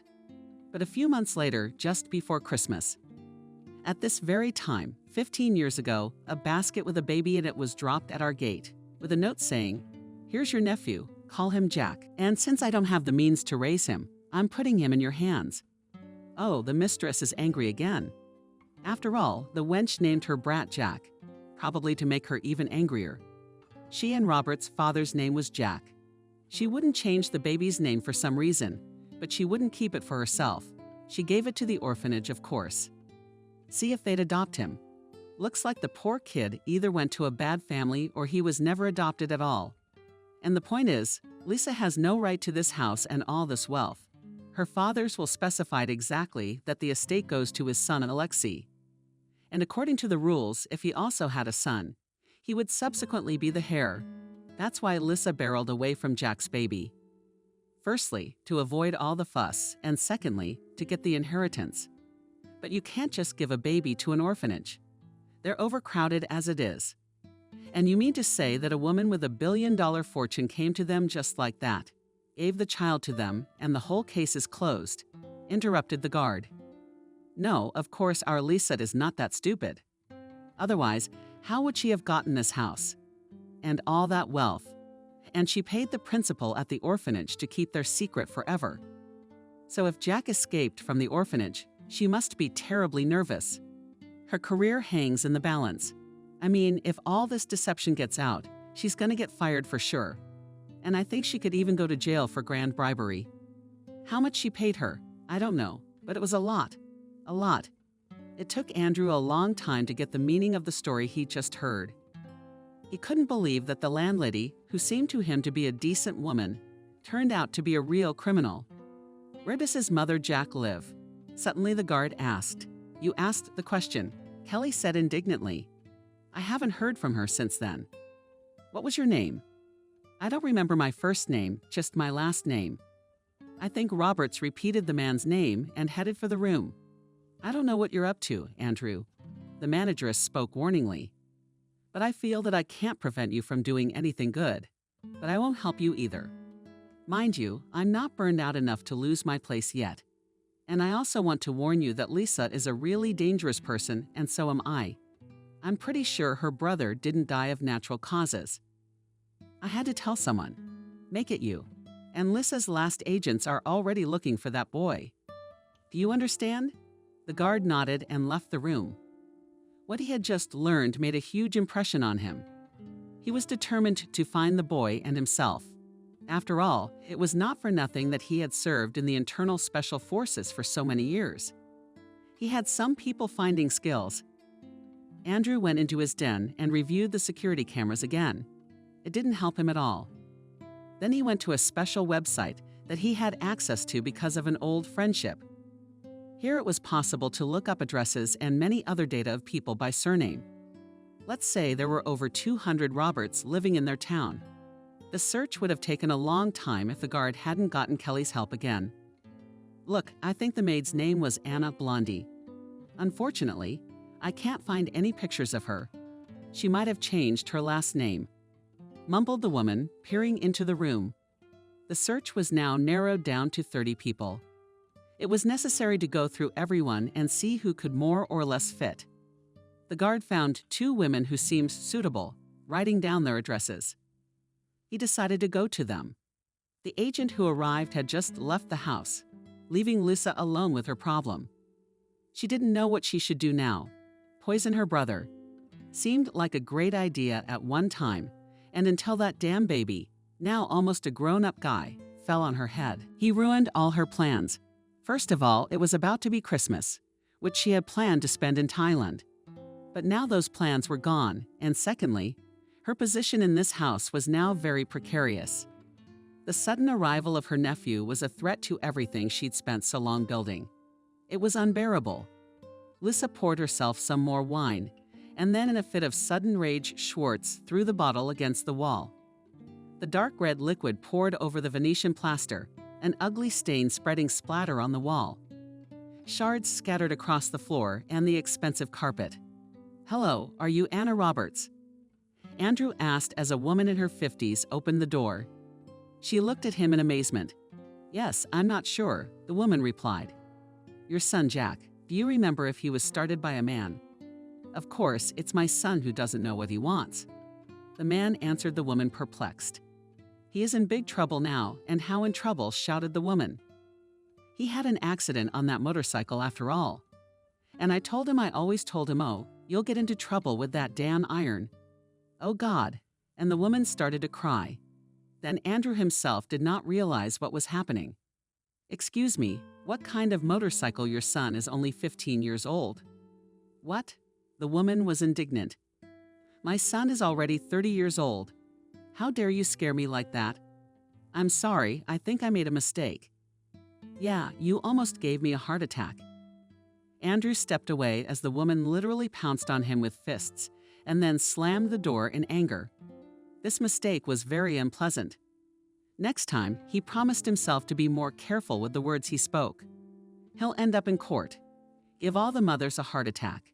What good would that do? Good afternoon. You, Anna Roberts? The guard asked tiredly. Now he had to drive across town. Yes, I am. Who's bothering you? A young woman answered the door. Child services. Here's the story. You used to have a son named Jack. No, she said, surprised. But you didn't have a child 15 years ago. The man interrupted her. He already realized that this was not the Anna he was looking for. That woman had to be more than 40 years old, and this woman could be at most 30 years old. No, she wasn't. Why you? But she couldn't finish her sentence. Did you find my Jack? Suddenly a voice came from behind. Andrew turned around and saw another woman coming up the stairs. She had 2 bags of groceries in her hands. And who are you? Andrew wondered. I'm Anna Roberts, the woman declared. And this, she pointed to the girl in the doorway. This is my friend. The man was invited to enter the house, and he immediately agreed. Why did you introduce yourself as Anna? The man asked the girl. So I was waiting for the master to fix the internet. Anna made a request for herself, went to the store. And then you came in, so I was confused. The man raised his eyebrows and nodded understandingly. So you, Andrew, are from the guardianship authorities? The real Anna asked excitedly, looking at the guest. Not exactly, the guard answered embarrassedly, and told them everything he knew, as well as outlined his further plan of action. In that case, he finished. Your son is not going to be well, is he? Are you ready to help me? And you ask. I've been looking for him for so many years, but I was told that he was given up for adoption long ago, taken God knows where, what I need to do. I'm ready to go anywhere right now, she screamed in excitement. We need to find him right away and do it faster than Lisa's people will, the man said firmly. The first place they went was to the orphanage. It was the most logical place for the boy to return to. Kelly had given them the address of the orphanage where Andrew had been taken. Anna and Andrew went there. Buddy, we're looking for this boy right here. Maybe you know someone like that. Andrew asked the guard, holding out a photo of Jack. It was a screenshot from the surveillance cameras. The guard scrutinized the photo and said, We have a Jack named Jack. How could you not know? He runs away from here every now and then. Now he's on the run, and they still can't find him. Do you have any information about him? Then you'll have to see the director. A couple looks good. Maybe, said the woman. Where's your director? I'll call the front desk. Come in, came a voice from behind the door. Andrew and Anna followed the direction of the well-pitched voice. Kate received them with a completely stony expression, although she had already been told the reason for the visit. Go ahead. Anna immediately became agitated.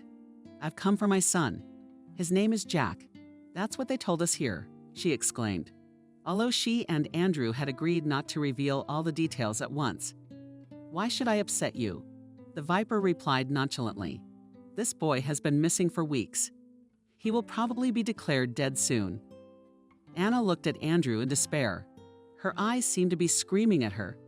That he was telling the truth. Nothing of the sort. He said confidently, turning to the principal.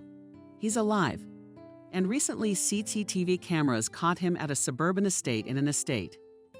Viper interjected with some surprise. Never mind, muttered Andrew, realizing he'd said too much. So you don't have any information. Is that right? The woman looked at him suspiciously, and then a faintly evil grin appeared on her face. No, I don't, Kate replied as convincingly as possible. Then the man silently stood up and walked toward the exit. Anna followed him. The principal did not try to stop them. She did, however, call the right place. Lissa asked Viper into the receiver. There was a sigh, and then a tired voice said, "What do you want?" "Who gave you this number?" "It's Kate." "Kate, the director of the shelter. I'm sure you remember me." "I have something I'd like to tell you that's not particularly pleasant. The thing is, Jack is missing." "Really?" Lisa said ironically. "You knew, we've been looking for him for a long time. And with you I will have a separate conversation, if my memory serves me correctly. Many years ago you and I understood each other well. How could you miss him? And why is he still at the orphanage? Should you have gotten rid of him a long time ago? There's a lot of reasons, but that's not why I'm calling you. I wanted to warn you that a couple just came by the shelter looking for him. They're determined. I've pulled in all my services. We're looking for him, and we will find him. Pray no one finds out." Lissa whispered angrily and hung up the phone. Kate listened to the short and annoying beeps and bit her lip nervously. "Where can we find him?" Anna cried. As she and Andrew walked down the stairs, leaving the shelter, "Calm down, we'll find your Jack." Andrew reassured her as he opened the door. Suddenly some girl called out to them. "Jack," Maria asked loudly, stopping shoveling snow. She just couldn't help herself. Andrew turned to wrinkle his forehead and looked at her questioningly. He and Anna looked at each other and approached the girl. "Hi. Do you know something about Jack?" asked Andrew. "Yeah, he's a friend of mine." "Who are you?" "We're his friends too, believe me." Anna answered her. Maria looked long and distrustful at the woman's face and finally nodded. "I believe you. You are kind. He recently gave me a letter." "What letter? Can you give it to us?" Anna asked quickly and looked at the girl with great hope. There were tears in her eyes. "I had to burn it so Jack wouldn't get caught." Barely audible, Maria spoke. "What was in that letter? Who could hurt him? He's afraid of someone. He's been threatened. Where is he now?" Anna just bombarded Maria with questions, and Maria told them everything that had happened.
Jack's son.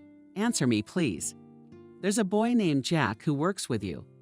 I think he just got a job at your cafe. How do you know Jack?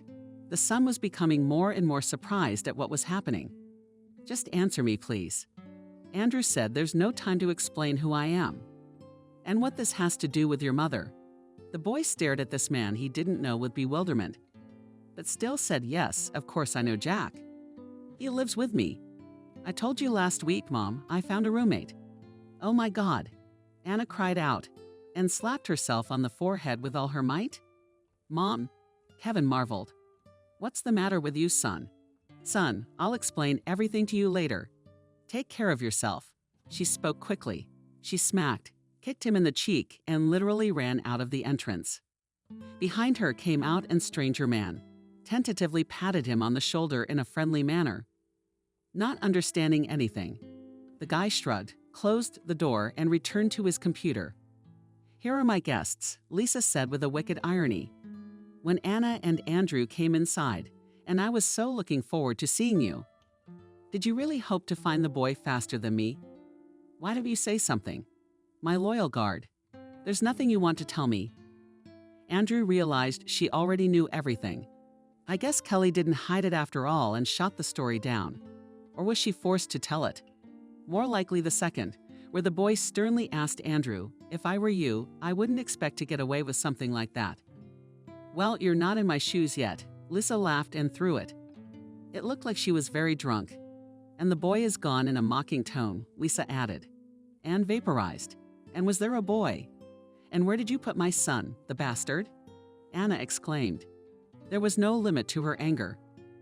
This woman had ruined her whole life, thrown her out on the street when she most needed shelter and work. Then she took away my son. She trampled all over everything. Lisa's face had changed. Now she was not smiling, but only looking at Anna contemptuously and angrily. How dare you call me that in my house? The owner of the mansion was indignant. And then something happened that no one expected. Anna lashed out at Lisa. Both women clashed and fell to the floor.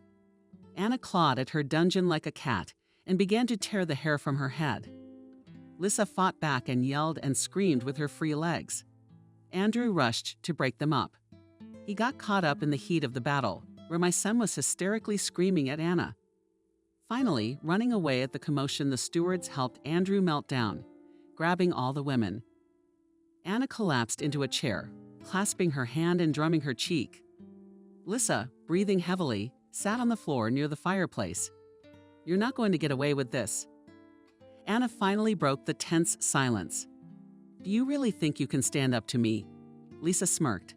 I'm not going to let you ruin my life. Everything was fine until you slut showed up here. How dare you seduce my brother? We loved each other, cried Anna. Of course, she realized that it was better not to show weakness in front of this terrible woman. But her emotions were running high. He was your own brother. How could you? It's not my fault I was born a woman. My daddy bequeathed everything to him, not me. He'd take the whole inheritance and I'd get a pittance. I had to secure my future. I loved him too. I had a hard time making that choice once too. I'm not a killer, but I had to kill him. I had to, you know? It was his own fault. He got together with the servants, had a baby from some crush. So you killed him. Andrew came forward. How did you do it? It was easy. Lisa laughed. The liquor had loosened her tongue. I put rat poison in his food for a long time and very carefully, just a little bit at a time. She declared triumphantly, as if she were telling me about her merits. He's always had poor health. No one noticed anything. Even the doctor who wrote out the death certificate for this baby, she wrinkled her nose like a toothache. Did you win him from me? Anna jumped up from her chair again. Her eyes glittered furiously. How dare you take my baby away from me? I didn't put anyone out, Lisa resented. You dropped him off right on my porch yourself.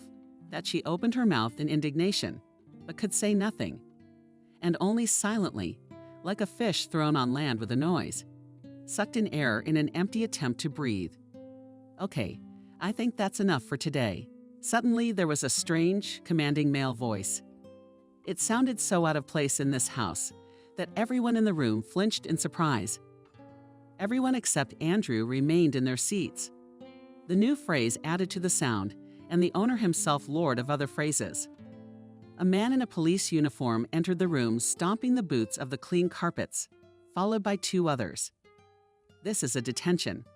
The man entered in a casual tone and announced that Lisa Lisovskaya was a citizen. You are detained on suspicion of premeditated murder. The silent scene, which lasted after these words for 2 or 3 minutes, ended this eventful evening. Then everyone started to talk animatedly, and some of them shouted and threatened. But this does not concern the point of our narrative at all.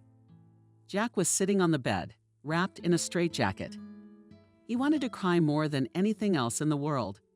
He had already tried everything, bursting out, fighting, running, and openly breaking a window or secretly finding some loophole.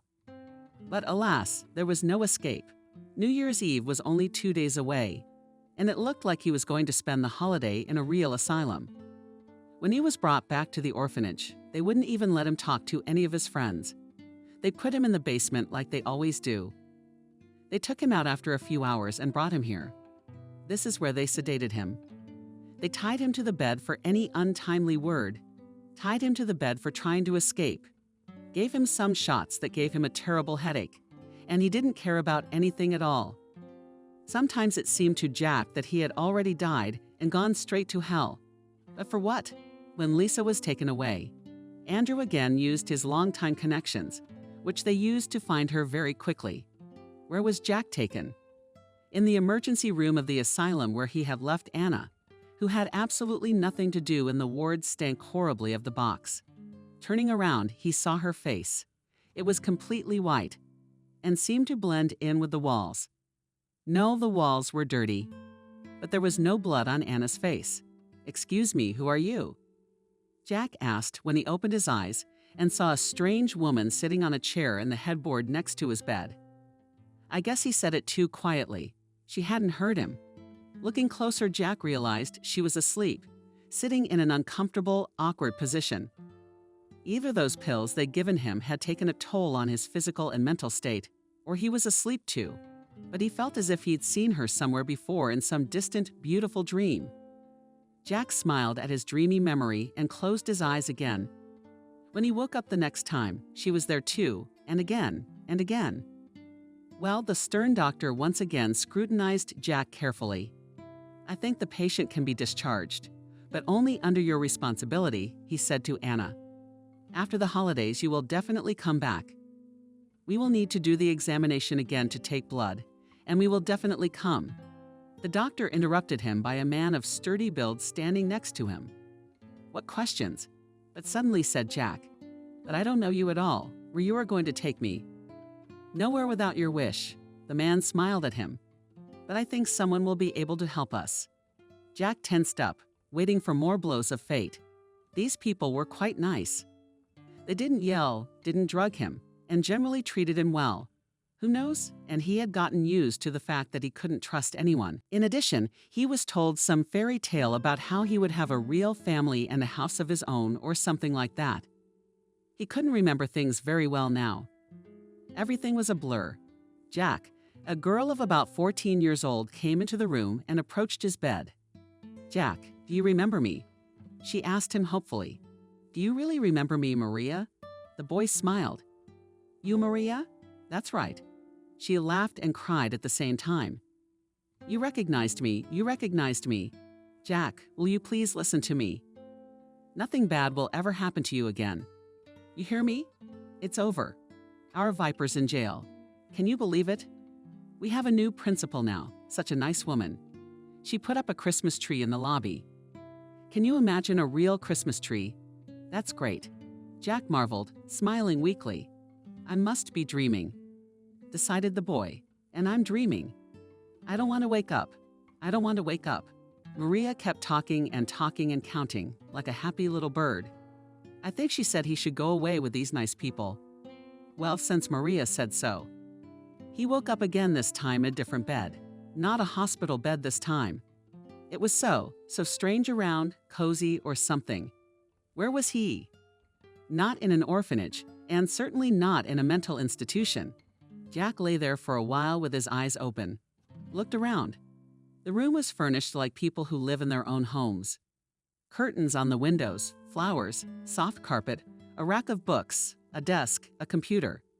Stop. What's that sound? He carefully lowered his legs out of bed. His head didn't seem to be dizzy anymore. Tried to stand up, leaning against the walls. Waddled to the door. Strange. It's not even locked, Maximov. It sounded again, even closer. And a small brown dog with big funny ears rushed into the room, wagging his whole body. We were thrilled. He rushed to Jack, started petting, hopping on his hind legs, trying to jump up to his friend's face. Donut trembling voice said, "Jack Donut, is it really you?" The dog confirmed and hastily sat down on his hind legs. And the front ones made a bunny. "My little one." Jack shouted out of joy and picked up the little dog in his arms and held him tightly to himself. And he finally licked the salt water of the sacred cheeks with his soft pink tongue. "Jack, are you awake?" A smiling woman came into the room, the same woman who had been with him in the hospital. "How are you feeling?" "Sort of okay," the boy answered, confused, and tried to remember who she was. "Why is she here? Why is he here?" "When you get dressed, let's go downstairs. Everyone is already gathered and waiting for you to wake up." This new cryptic phrase confused Jack again. He still didn't understand anything. "Don't worry, everything will be all right," the woman told him and looked so affectionate that he immediately believed her. Besides, now he had his donut again. She walked out, and Jack even forgot to ask her where his dog had come from. Maybe he did die, and now he's finally going to heaven. Is this woman a real angel? That would be nice. Downstairs, where he went down the stairs with her help, there were so many people. It made his eyes water. He saw Uncle David and smiled happily at him. Maria was sitting next to him. She immediately ran up and hugged him tightly and even cried a little. Then there was this tall jock who also came to the hospital, and Kevin. "Where did you come from here?" Jack asked him in surprise. And I wanted to add, "Did you die too?" But that would have been a bit off, so we kept silent. Kevin laughed and said that he would find out soon. Then everyone started talking. The tall jock first. He told how he had overheard his landlady talking to her manager and realized that the selection had infiltrated the house. Not just a street vagrant. Realized. And he was horrified. How cruel could people be? Something turned over in his soul, and he decided to help this boy and his mother. Jack listened attentively, but he didn't understand everything. However, he remembered that he had really been in some rich house, and a mirror and a broken vase. There was a portrait. Suddenly he said aloud and became embarrassed. Everyone looked at him. "Right?" the tall man said carefully. "You remembered it well." "You looked a lot like me," Jack said and smiled embarrassedly. "This portrait was of your father." The pretty woman came closer and inquisitive. Looked into his eyes. "Do you understand?" "Yes," nodded Jack. He didn't really believe this information, but he had to be polite. "They're all so worried. And me." "I'm your mom," the woman said even more quietly, and wept. Jack's son. "Mama," he looked at her, even startled. "Mama." Yeah. She put her arms around him and pressed her cheek firmly against his cheek. "My son. We were separated a long time ago when you were born. By bad and very bad people. But it's all right now. You hear me? Everything's gonna be all right. I found you, Jack. Come on, bro. Come on, bro." Kevin came over and patted Jack on the shoulder. "Hey, stop hugging." Kevin reproachfully said Anna and released Jack from her embrace. "It turns out that we are brothers," reported Kevin, dumbfounded young Jack. "That's it." Jack could not answer anything and only shook his head. "You'll get used to it." Kevin laughed and clapped him on the shoulder again. Jack was approached by Maria again. "Congratulations. Now you have a real family." "Mash" in the received lump in the throat carefully said Jack. "And who are you?" "Probably my sister." "No," laughed the girl. But in her laughter clearly heard shades of bitterness. "I'm just your friend, just like before. Only you won't be living in an orphanage now. You got a mom, can you believe it? And it's Christmas. And everything is so wonderful. Oh, Jack, you're so lucky. I'm so happy for you. You are, aren't you?" The faithful donut came running up and tailed me. He barked happily and sat down next to Jack, expressing complete doggy happiness. I finally have an owner, Uncle David. Jack looked for his older friend. And you? I haven't changed a bit either, the janitor smiled. I hope you haven't changed either. Now that I've become such a happy and rich young man. I'm rich, Jack marveled, and suddenly he laughed at the top of his voice. I understood through the laughter, he said. You're just kidding me. Nobody's kidding you. Andrew came over and put a heavy hand on his shoulder. You're having a hard time because you've been drugged up to your eyeballs with all that crap in the asylum. That's why your head's doing all those crazy things. But you're almost well enough to get over it. The rest will be your mother, your family, and your new home. And yes, you're a pretty wealthy young man now. Your friend is right. In fact, you'll be rich soon. I just have to get the proper paperwork. Don't worry. Vanya, Kevin is back in the conversation. Later you go, and today we'll celebrate Christmas and have fun. Okay, Jack nodded. Really, he wouldn't think about the whole story now. He wouldn't. He'd think about it some other time. But tell me, he turned to Uncle David again. How the donut turned up. Maria and I were looking for it while you were in the hospital. David. While you were lying in hospitals, we couldn't find it. You know where? At the circus. Completely by accident. We went to every shelter in town. When they fired our Viper, they assigned another director to us. You can live under her, you know? Maria even lets me go into town with her on my own responsibility. You write an application and go ahead. The main thing is that one of the adults must vouch for you, but you don't have to avoid it. David squinted slyly, although some people have benefited from it. This Christmas Jack went to bed very early, uncharacteristically early. But then he didn't regret it, because when he woke up the next morning, he finally realized that he wasn't dreaming. He actually now had a home, a family, and a mom. He spent the next few days getting to know his new relatives, and they explained and told him over and over again this amazing, almost miraculous story. Finally, he began to understand something. So Kevin, too, had been born Adam before me. He asked Anna over afternoon tea. Of course, you were born before you, brother. His older brother laughed, shoving him in the side, and quite sensitively smiling in the whole-mouthed donut. Sat under the table and sometimes touched his cold, wet nose in the bathroom foot. Yes, dear, answered the patient mother for the umpteenth time, ignoring her eldest son's grimaces. I was married to Jack's father at the time, but then we divorced. He turned out to be a very bad man, and I was left destitute with a small child in my arms. I had to take a job as a maid in a rich house. I'll leave Jack with Grandma for now. By the way, she's coming tomorrow, so you can finally meet her. So in that house you were so lucky to get into recently, I met your father. We fell in love, but he had been in very poor health since childhood. And his sister Lisa took advantage of that. She poisoned him, putting poison in his food month after month. He got weaker and weaker. Soon he couldn't move on his own. I urged him to see a doctor, but he wouldn't. But he only smiled sadly and said that he was ready for everything long ago. I was desperate.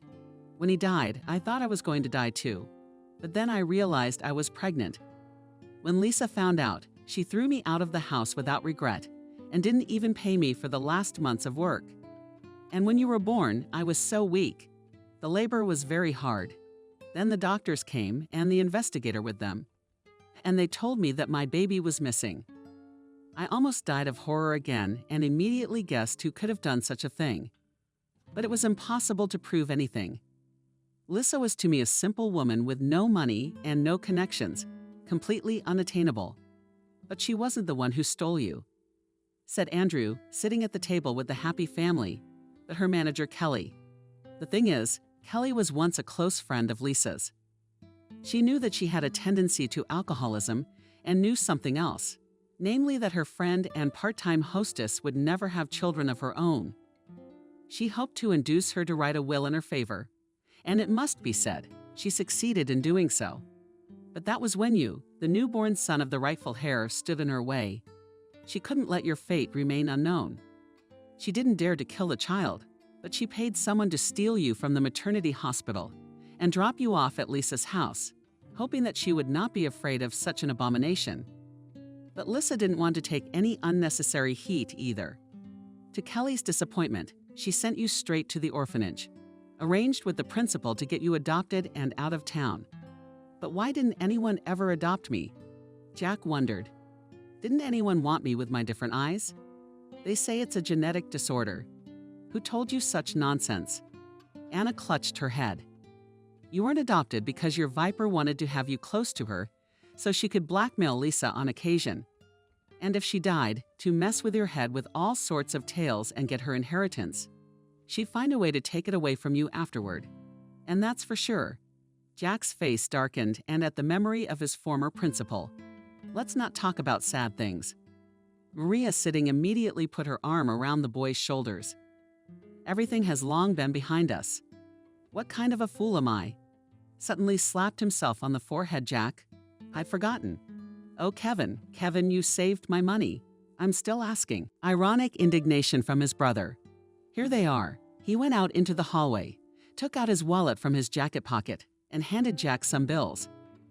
I really wanted to buy David a coat as a Christmas present, Jack explained embarrassedly, but I was too late. Christmas had already passed. It's okay, Andrew reassured him. There's still Christmas to come. What's not to celebrate? And indeed, on 25th December, the big happy family welcomed guests again. This time at the head of the table sat the owner of the house, Anna's husband, a well-known lawyer in the city. In the midst of the events described above, he was away, but then actively involved in the story with his wife's youngest son. It was his professional assistance plus Andrew's invaluable connections that decided the outcome of this complicated case. Uncle David, embarrassed, began Jack, when all his friends and family were once again seated at one large table. You've been like a father to me all these years. Without you, I wouldn't have survived in that orphanage. I'm very grateful to you. Really, because I ran away that last time to earn money to buy myself a coat for Christmas. And I did. Here, take it, please, without refusing, and please. The guy handed his friend a weighty and gift box. This is very important to me. Thanks, buddy. Thrilled, David said. And I wouldn't have survived without you either. Now let's have a toast, with shining eyes, and said Anna. To friendship. After all, it was the friendship of good, real people that helped you and me to find each other again. And another one, I also know what gift I want for this Christmas. At these words of his mother, Jack, all tensed up, squeezed his head into his shoulders. He suddenly realized that he had no gift for her, and he had just given David expensive coats. That's what you call a son. But Anna did not even look at him at that moment. She looked at Maria. I think you can help me with that too, Maria. I'm a confused girl, as you can see recently. Looking at you, Jack, I realized what I'm missing for complete happiness. And what's interested? Asked Maria. Daughter, say, dear, do you want to be my daughter? From excitement, the girl could not utter another word. Tears of delight came to her eyes. Jack said it all for her, Mom. He threw himself on his mother's neck and hugged her tightly. Thank you, Mom. This is the best Christmas present for me, too. That's how the Christmas story came out in one of the most ordinary towns with the most ordinary people who know how to value friendship, their family, and always try to do the right thing.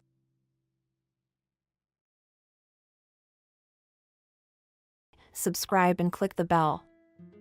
Colleagues humiliated and laughed at the party at the new girl from Cheap Dress, and when the boss introduced his wife to them, they bit their tongues.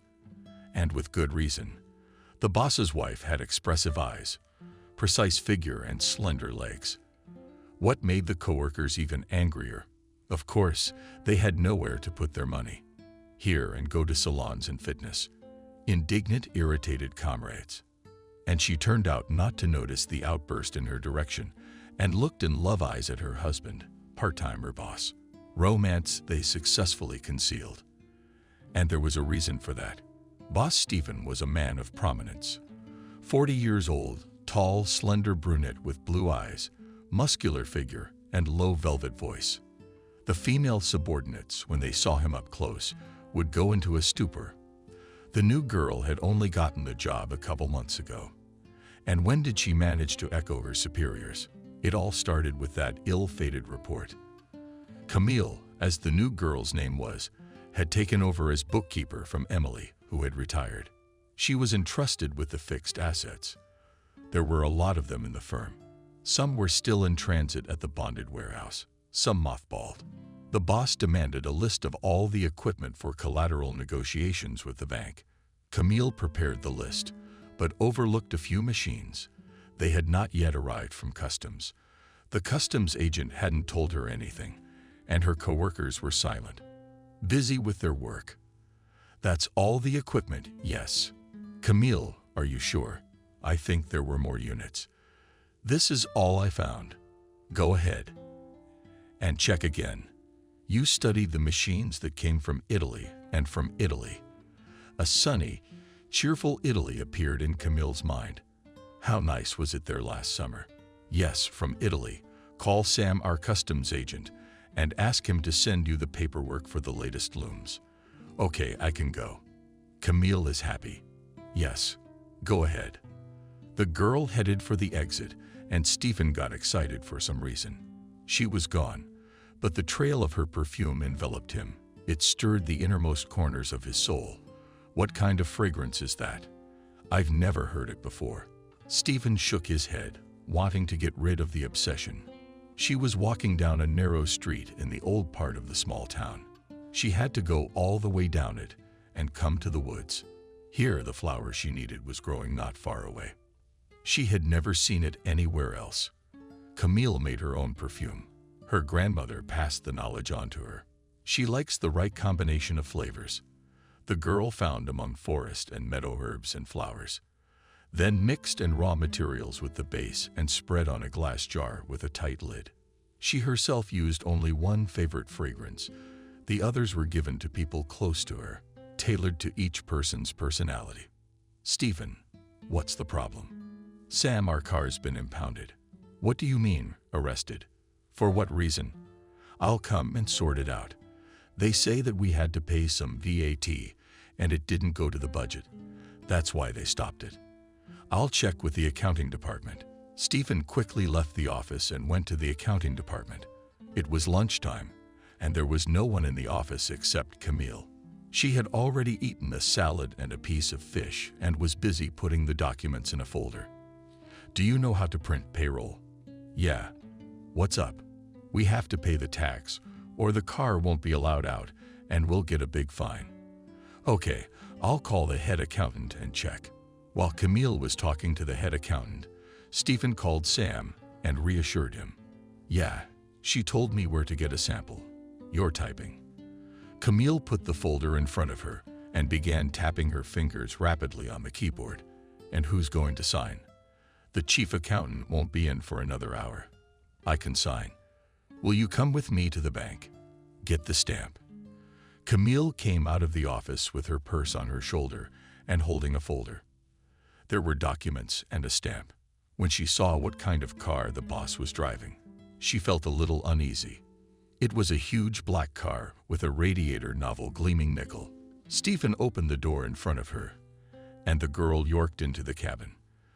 The salon smelled of leather and expensive perfume. All the way there, she had a feeling of what a big difference in status they had. She is one of 2 daughters. Her parents have their own small store close to home.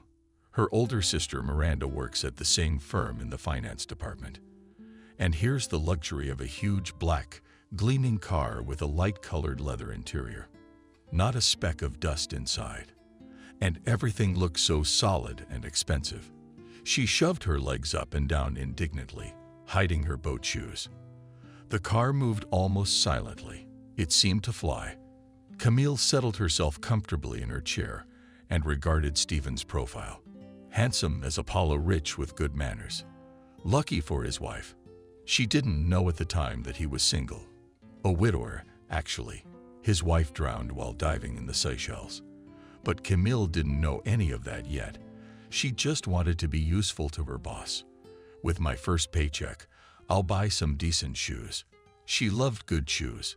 But before she joined this firm, she didn't earn much. So shoe purchases were very rare. But every purchase she rejoiced like a child. When they arrived at the bank, Stephen got out of the car and opened the door in front of her. She was surprised by his manners, but did not show it and tried to get out of the car as carefully as possible. But there was a drain grate near the door, and the heel of the boat got caught in the holes and stuck. Camille tried in vain to free her foot, but nothing worked. She had to remove the shoe and pull it out with her hands. Stephen noticed that the assistant hesitated and helped to pull the shoe out of the grate, but the heel was in terrible shape and also broken. "Let's go to the store and get a new pair." The boss said it in a tone that did not tolerate objections.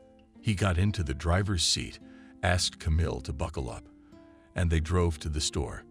Naive Camille thought they were going to Gum or something like that, but the boss took her to a shoe boutique. Oh, the horror. The boss opened the car doors in front of her again and helped her out. She walked, leaning on his arm. As Camille stepped into all this splendor, she squirmed. Here and there on the shelves were shoes, her dreams.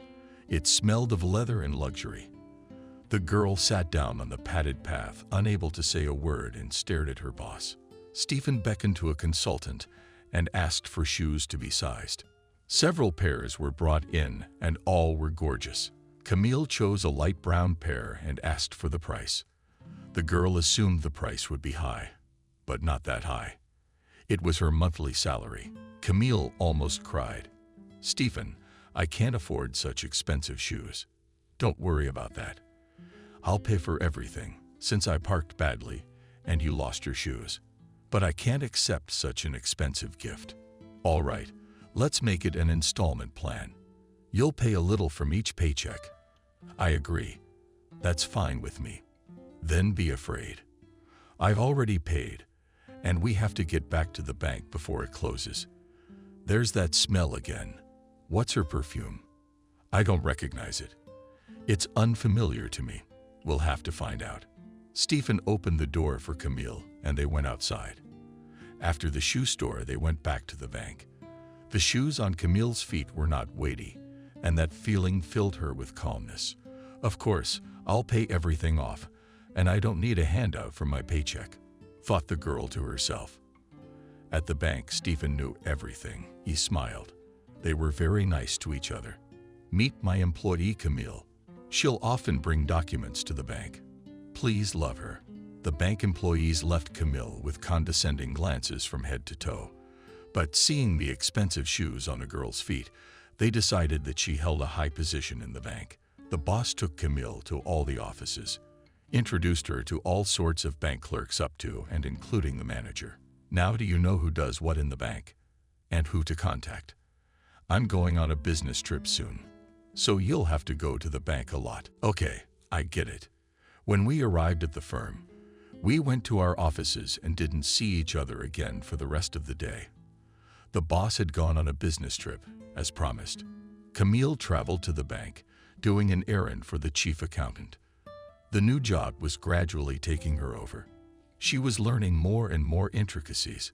Who was responsible for what? The rules of the firm. For example, she learned that the boss hates it when he is lied to and without regret to part with such an employee, even if it is a relative. The week flew by. On the weekend, Camille helped her parents to the stores. "Hi," the neighbor kid came into the store. "I heard you got a great job. Can you lend me some money or I'm screwed?" "What happened and how much do you need for $1,000? "I lost it at cards." "Are you crazy? Where did I get that kind of money?" "Well, borrow it. I just got a job, and I don't know anyone there. And people I know won't give it to me. They're all in debt themselves. How can you get by on your own?" "Well, personally, I'm screwed if I don't find the money in 3 days and they hurt my sister." "You love Nastya, don't you?" "I'll try to talk to someone I know, but only for the sake of it." "Dad, I'll be right there. Keep an eye on the store." She left the store and walked up the street. In one of the houses lives a local money grubber who always has money, but at what interest rate he would give it to her. She had no idea. Robert, that was his name. She met him at the gate of the house. He was just opening it to leave. Outside the gate stood a brand new white Lexus and a black and white Mini Cooper. his wives visible under the awning.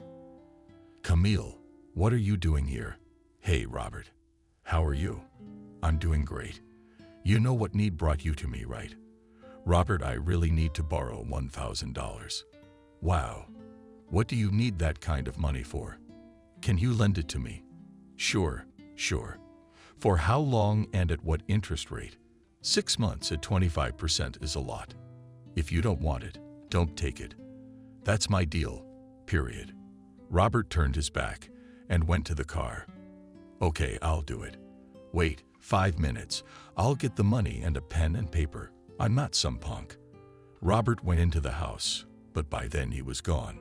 Camille was frantically figuring out where she would get $1,250 in 6 months. The neighbor kid had sworn he'd give it to her, but in case it didn't work out. But it was done. Robert came out of the house, carrying a folder in his hands, gestured for her to get in the car, took out a wad of hundreds in bank tape and a piece of paper with a pen. Right. Camille had mixed feelings. On the one hand, she was doing a good deed by helping her neighbor. On the other hand, she was inevitably falling into a financial abyss from which she did not yet know the way out. "I'll think of something," she assured herself, and walked to the neighbor's house. He met her joyfully and thanked her for a long time. "I will give everything, every penny, by God. Let's settle our problems first and don't get into this kind of trouble again. Otherwise, don't come to me again." The next morning, Camille arrived at the office half an hour earlier than the others. She busied herself sorting out the stacks on her desk. She got up, walked over to the cabinet, picked up the right folder, and with a deft movement placed the document in its proper place. Turning back to her desk, she felt she was being watched. Turning around, she saw Stephen. "Are you an early bird?" "Camille," he smiled. "Make some coffee. If you wouldn't mind, please, and come in my room, because no one's here yet." Like a boy, he shifted from foot to foot, smiling embarrassedly. "All right, Stephen. Do you know how to operate a coffee machine?" "I have a rough idea, yeah.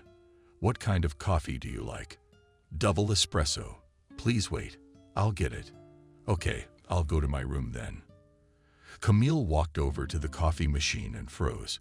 The huge, shiny machine looked at her and seemed to be chuckling evilly. "Where's your button? Tell me." She walked around the machine on all sides, checking to see if it was plugged in. "Now, which button should I press?" "Oh, bummer. Press the button with the little cup." A voice came from behind. The boss was smiling. "Now this one here, you choose the strength. And then this one to select the volume of the drink. Now I get it. I always wondered why there were so many buttons." When the coffee machine produced the last shot of a huge espresso with the backrest, the boss reached over and took the cup. "If you won't make your own coffee, come to my place. If you do, I'll wait." "Thank you. I've already had coffee." "Then let's go. It's going to get hectic soon. I'd like to talk to you." "I wonder what he has to say that's so important." Camille was puzzled. Maybe the boss just wanted to give her another assignment. She walked ahead of the boss with a cup of coffee in her hand. He sighed at her aroma and wanted to savor it endlessly. But he was very curious about what kind of person preferred such an exquisite flavor. He asked her about her family, how her childhood had been, her hobbies. Camille spoke. Stephen listened attentively to hear behind the words he could perfectly well, and he heard that the girl had a sensitive and noble heart. There was a noise outside the door. The workday was starting. Coffee was running. The machine was buzzing. Computers were running. Phones were ringing. "Camille, thank you for your candor. If you need anything, feel free to ask." She walked out, and he closed his eyes for a few moments, breathing in her scent. What was this obsession? He stood up and walked out of the office. The office space was open with partitions. The superior's offices had glass walls, so any employee, including Camille, was visible. There was a creative atmosphere in the team. Employees went from desk to desk, helping each other. The firm was in the business of creating commercials. Camille came as an accountant, but she really wanted to be an artist and a scriptwriter. She saw her colleagues' work and was fascinated by it. The girl kept a diary and made sketches in it. Her sister thought her drawings were excellent, but Camille always found a flaw. One day during her lunch break, Camille was drawing. She was so engrossed that she didn't notice her boss looking at her. He came up to her, asked for the drawing, and took a good look at it. "Camille, you would make a wonderful children's book illustrator. We're in the middle of a project with a major publisher. They're launching a children's series, and they need illustrations. Can you do it?" "Yes, of course." She almost jumped to the ceiling with joy, but she held back in time. "But what about accounting? As of today, you're working in the art studio. Go to Evelyn, and she'll show you around. But the accountants are illustrators. Camille, you are a multifaceted talent." She chuckled inwardly. "Babe, I totally understand, but you have to turn in your files." Emily liked order, so during work hours, you get things done. And after work, you draw all you want. I really want to be an illustrator, so I'll try to finish everything quickly. Camille began to put her documents in order with triple force. She was already anticipating a series of drawings for children's books. The images of the characters were not bad, but there were a lot of documents, and she spent until late in the evening. She was very tired, and when she passed the guard, she barely had the strength to say goodbye. In the evening, the phone rang. It was the boss. "Camille, you weren't at sketching today. Emily wouldn't let me go. I'll ask you to be at the workplace early tomorrow. I want to show you something." His voice sounded hypnotic, and by the end of the conversation, the girl was almost asleep. "You're listening to me. I'm sorry, I'm very tired. You already knew that I would like to invite you to dinner at a Georgian restaurant. It's been a long time since I've been there, but I remember the food is excellent. I'd love to. Then I'll pick you up at 8 o'clock, so send me the address." "Okay, I'll be waiting." "Daughter, where are you going at night?" Mom came out of the kitchen with a towel in her hands. "A friend invited me for a walk. Just not for long, please. Daddy and I will be worried." "Don't worry, I'll be fine." Camille pulled out her favorite jeans and a gray blouse from the closet. She put on her new shoes, brushed her hair, and was ready. By nature, the girl had a bright appearance and hardly used cosmetics. Lip pencil, eyebrow marker, and of course, her favorite perfume. The boss's car stood near the entrance at 8 o'clock sharp. Neighbors, looking out of the windows in surprise, they had never seen such an expensive car in their neighborhood. And to whom did such a beau arrive? Camille quickly ran out of the house and ran into the car. Sitting down, on the chair she jumped her head. "What's the rush? Are you being chased?" Stephen smiled ironically. "No, an evening jog. In fact, everyone here has known each other since childhood, and they're already talking about me. Let them say it won't be a boring evening.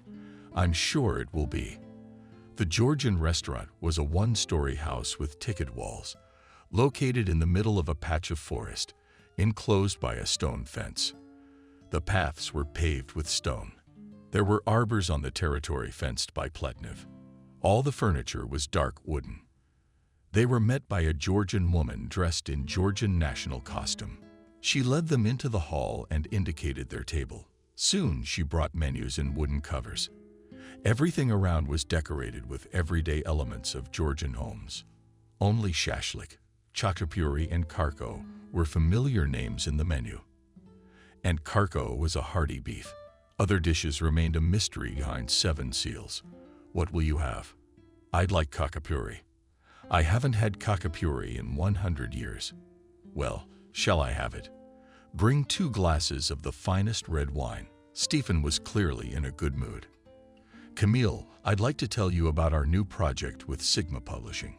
They publish a large series of children's fairy tales and stories with a strong emphasis on illustrations. I met their representatives at the exhibition, showed them your drawing, and they were very interested. It's a long-term project, and if we get it, it means that there will be both work and salary. You won't be drawing alone. Don't be frightened. how your ardor hasn't disappeared. No, but I'm very worried. Will I be able to cope with such a volume? I'd like to meet the deadline. An important parameter of the book is the number of illustrations. Who thinks about it? Publishers and artists and proofreaders. I think I'll meet it. But it seems to me that what we expect from children is hardly understandable to them. You'll manage, I'm sure. Now let's just appreciate the kitchen. Oh, this is divine. I haven't had kakapuri in a long time. When I was a child, my parents and I vacationed in a sanatorium in Ajara, and there we tried kakapuri. But it was a Jarian with an egg inside. But this Mingrillian one is a delight. Lots of cheese, like I like. What else do you like, Camille? Stephen looked at her intently. I like mussels, herbs, various vegetables, beef burgundy. Anything well cooked is like special milk. Not a bad choice. Mussels will definitely not do here. And the beef will be Georgian. Would you like some? No, I'm full. I want to show you what stories are planned for the series. The publishers gave me a look. He opened the tablet and began to show and tell. He liked the way she listened attentively. He liked to breathe in her scent. He would have sat there forever, but time was inexorable. And now it was time to leave. Stephen paid the bill, and they went out into the street dimly lit by streetlights. Night shrouded the city. Thank you for the evening, Camille. I hope you have some ideas for drawings. Yes, many. That's wonderful. Throw out your sketches. You can show them tomorrow at the meeting. They drove through the city at night, along the seashore. In the distance, they could see the lights of ships in the bay. Stephen stopped the car at the waterfront. This is my favorite place. Come on, I'll show you. It's interesting. My favorite place is here too. They got out of the car and walked to the seashore. There are big boulders on the Crimean coast. One of them was huge and flat you could sit on. I come here when I want to be alone. I am also at home with my parents and older sister. Sometimes there is no opportunity for privacy. They were quiet. It was nice to be silent together. Stephen felt lighthearted and happy. He drove her to the front porch. Camille said goodbye and quickly jumped out of the car. Still on the way, they had agreed that he would not stay long and would drive away. But Mom was awake and staring out the window. When she saw the expensive car and the elegant man inside, she was stunned. She should talk to her daughter. She is still inexperienced. She might be tricked and have her heart broken. Camille quickly went up to her room. Their house was a two-story house with the sisters' bedrooms on the second floor. Opening the door, she saw her mom inside. Her heart jumped because Mom's look did not bode well. With a look, Mom pointed and sat down herself. Camille, with a drinking heart, sank down beside her. Who's that giving you a ride? Mom, that's my boss. Our meeting was for work. I've been hired as an illustrator for a very important project. Daughter, you know that. Daddy and I are very fond of you and Miranda. Mom, what are you getting at? I've lived my life, and I don't want anyone to break your heart. Mom, I'm just an employee to him. He likes my drawings, and he's worried about the project. If we get this project, we'll have money for at least a year. Everyone will get paid, and the firm's reputation will be enhanced. I know you're a very responsible employee. Lenashka, take care of yourself. Please don't trust empty promises. Look at your actions. Okay, Mommy, I'm very tired. Can I go to bed now? Sure. Sweet Mommy went out and closed the door. Camille took out her diary and described in detail the previous evening and all the feelings she had. Then she thought about it and drew the beach of the sea and two people sitting side by side, and above them the moon, which was very much like two hearts together. In the morning, the girl woke up with the sunrise, opened the window and smiled. The day promised to be beautiful. Quickly, got ready and had a hasty breakfast. She ran to work with anticipation of what was to happen to her in the coming days. She felt dizzy. She had a lot to do, but her heart felt light. The sun was already shining outside. The girl looked up at the road that led to the office where she worked. She smiled again and added a step. She felt light and happy. She did not notice how she was at the place of work. The girl went to her desk, put her bag down, then walked over and poured cold water into a glass. Putting the glass on the table, Camille sat down on the chair and looked at the folder. Lying on the table, the folder was information about Syria, in the margins of which there were a few corrections. Camille liked this style of writing very much. In general, though, many editors had a particular sense of humor that made them stand out, and she liked that. In general, there were no concepts that Camille did not like. Even the ones she was surprised by, she could use to do something in her life. And when things were really bad, she would wake up and laugh. Funny or sad, it didn't matter. What mattered was that she made others laugh. But that wasn't working today. She poured herself some more water and drank from the glass. There was no one in the office yet except her and the boss.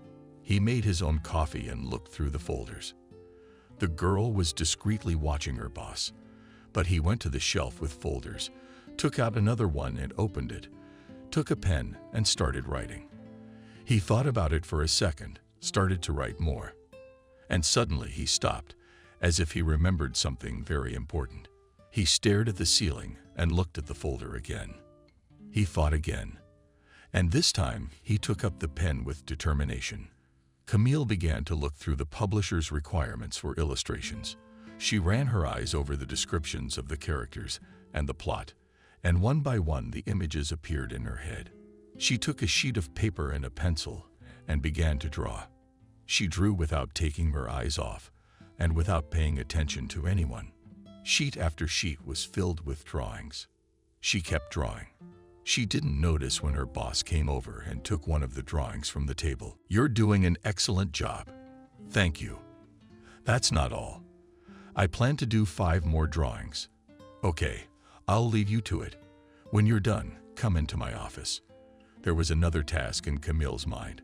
One by one, images were created and put to paper. As she prepared a series of drawings, her colleagues whispered behind her back. They wondered why such an important order was entrusted to a new employee, especially since she had worked in the accounting department only the day before, clearly a prodigy of the boss. Camille put all the drawings together and went to the boss. He was looking at some important papers, some signed. "Is there something you wanted me to do?" Did he raise his head? "Yes, I'd like to ask you to go and choose from an artistic point of view a place for shooting our new advertising project." "Okay, I'll just get my purse. Who am I going with?" "Me? In 10 minutes, you'll come downstairs and go to the car." The car was parked outside the office. Camille left the building and walked to the car. It didn't seem so intimidating today, but it was still from another world, a world of the rich that she was not a part of. Stephen put on his jacket, picked up his camera, and entered the elevator. The elevator quickly went silent. His office was on the 11th floor of a skyscraper. The firm occupied 3 floors. Artists, editors, proofreaders, reporters, accountants, financiers. The team was a large location. The location for the shoot was in a different neighborhood, and the drive was about half an hour. Camille tried with all her might not to look at her boss. She could not allow herself to develop feelings for him.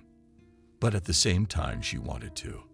Last night, she had the feeling that she had known this man all her life. It was so easy and simple for her to communicate with him. "Have you finished your sketches?" "Yes, I have." "There'll be another assignment." "Yeah, they're sending over the rest of the series today. By the time we get back, I hope it'll be on my desk." The location for the shoot was an abandoned building in a large warehouse. The walls were bricks, windows on one wall the full height of the building. It was very bright inside. "What do you think of the place?" Stephen spread his hands apart. "Our client wants us to shoot a commercial in a place like this. What do you think, Camille?" "I'm looking at their script. Yeah, it's a perfect location for their theme. You can place the pogroms over their girls in blue overalls and helmets, in special uniforms driving and near the pogroms." They discussed the script and the set laughing. Then Stephen offered to do some shots where she is in the background of the loader. Camille, laughing, agreed. Stephen was a professional photographer. He shot for famous geographical magazines, chasing shots in jungles, deserts, and bathtubs. Climbed to the tops of mountains. He was in love with photography with his camera. When the shoot was over, she suddenly realized that she had fallen in love without a second thought with this man. She liked everything about him. The way he spoke, the tone of voice, the gestures. When Camille realized this, she was frightened. What would happen now? We can't be together. I'm no match for him. He's in high places, and I'm just a clerk in a firm. She's got a twist. Let's go back to the office. I need to keep painting. Yeah, sure. We're a little late. I have to go to the bank myself. The bank has approved a loan for the firm. We'll be able to buy everything we need for the shoot and pay the contracted models. As soon as the car stopped outside the office, Camille jumped out of it and ran into the building. She ran into the elevator and quickly pressed the button. Once there, the girl sat down at her desk and started going through her drawings. I have to make sure he doesn't guess how I feel. He thinks he's God knows what. What are you working on? Her sister came over. This is the second series of children's fairy tales. There's a lot of characters, and they're all different. Look how funny they are. You're very good at drawing. You didn't go to art school for nothing. I thought you couldn't draw anything but a V-A-Z and an apple. As you can see, I can. Great. Do you want to have lunch? I ordered a salad delivery. I love the way this company makes them. Will you join me? No, thank you. I have to work. I'm on a deadline. Suit yourself. The sister went to her office. She was assistant CFO to her younger brother, Kevin, the principal. Their father had started the firm a long time ago and had run the business himself for years. But recently, the doctors had forbidden him to exert himself because of heart problems and recommended more rest. He bought himself tickets to faraway islands and went away for a few months at that time. Called Stephen as he knew he could rely on him. Kevin was soft-spoken and not decisive. Financials were good, but he wasn't very good with the staff. He was always at the mercy of his employees. Stephen was uncompromising. It was not easy to make him dance to his own tune. The boss solved all arising issues with his employees in his office and often held retreats, especially since in the summer, almost the entire firm went to the shooting. This time, he managed to rally his employees to get a major project with Sigma Publishing House. Photographers, artists, designers, illuminators, cinematographer, editors, proofreaders. Everyone shared a common motivation, and the work was boiling. Rick, why isn't the mock-up ready yet? Come to my meeting. And the new girl, what's her name? Get her. The voice of Wendy, the creative director, rang out. Yeah, sure. Can I get you some coffee? Hurry up and get it. And I'm already getting a headache. I'm on a deadline. Rick was in charge of suits and housekeeping. He was a short, stocky brunette with brown eyes. He made all his own clothes, and his style was interesting. Brightly colored shirt, suspenders, and tie. Everything was bright and eye-catching. But the tailoring was impeccable. He was carrying Wendy's coffee and noticed Camille. Hey, new girl. Wendy's calling a meeting. It's urgent, everybody. Drop it and get to it. What's the emergency? Where's the fire? Deadline's burning. We're running out of time. We'll have to stay on overtime. Why is it so urgent? They didn't get the layout back from the print shop in time. There was no electricity. That's why it got pushed back. At Wendy's, the whole department was gathered around the long table, 10 people, talking and talking. I wanted to remind you all that the deadline for the first part of the project is in a week. Otherwise, we don't get paid. Wendy tapped her fingers nervously on the table.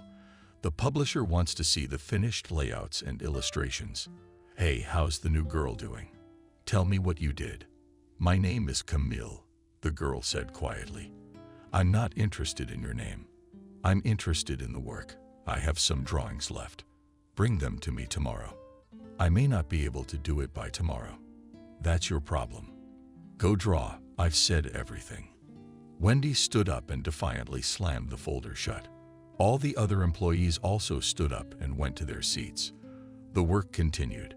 Camille finished the last drawing, and when she looked up, she saw that the office was empty. Only the lights were on in Wendy and Stephen's office. Wendy was in his and was saying something excitedly. She was pacing around the office and waving her arms around. He was calmly talking to her about something. She came out, already calmed down, and saw Camille. She was on her way out. What's up? Where do you want to go? Let's go under the visa. Thanks to me. Don't go far. Wendy had a red and small Nissan Micra. The car sped out of the parking lot. No offense to me. I've been with this firm for 15 years. Stephen and Kevin started a lot with my father. There's been a lot of projects through the firm since then. There have been successes and failures, but I've always said to myself and others, do you have everything you need to win inside? I went and did it. I don't take offense. I'm interested in learning everything. I admire your perseverance and organization. Stop at the beginning of the street, please. The car stopped. Camille got out and walked to her parents' store. Inside was Mom and a customer. Where's Dad? He went to get groceries. Daughter, you're late today. I have a lot of work to do. I'm going to rest. Go on, daughter. I'll be back soon. I'll close up early today. Bye, Mommy. Camille went up the street and saw Robert. She felt uneasy. She remembered she owed him a lot of money. Hi. How are you? Hi, Robert. I'm fine. I remember the debt. Come on. It's gonna be okay. At home, Camille didn't eat dinner. She just drank some compote. She went upstairs, locked herself in her room. She put on her pajamas and took out her diary.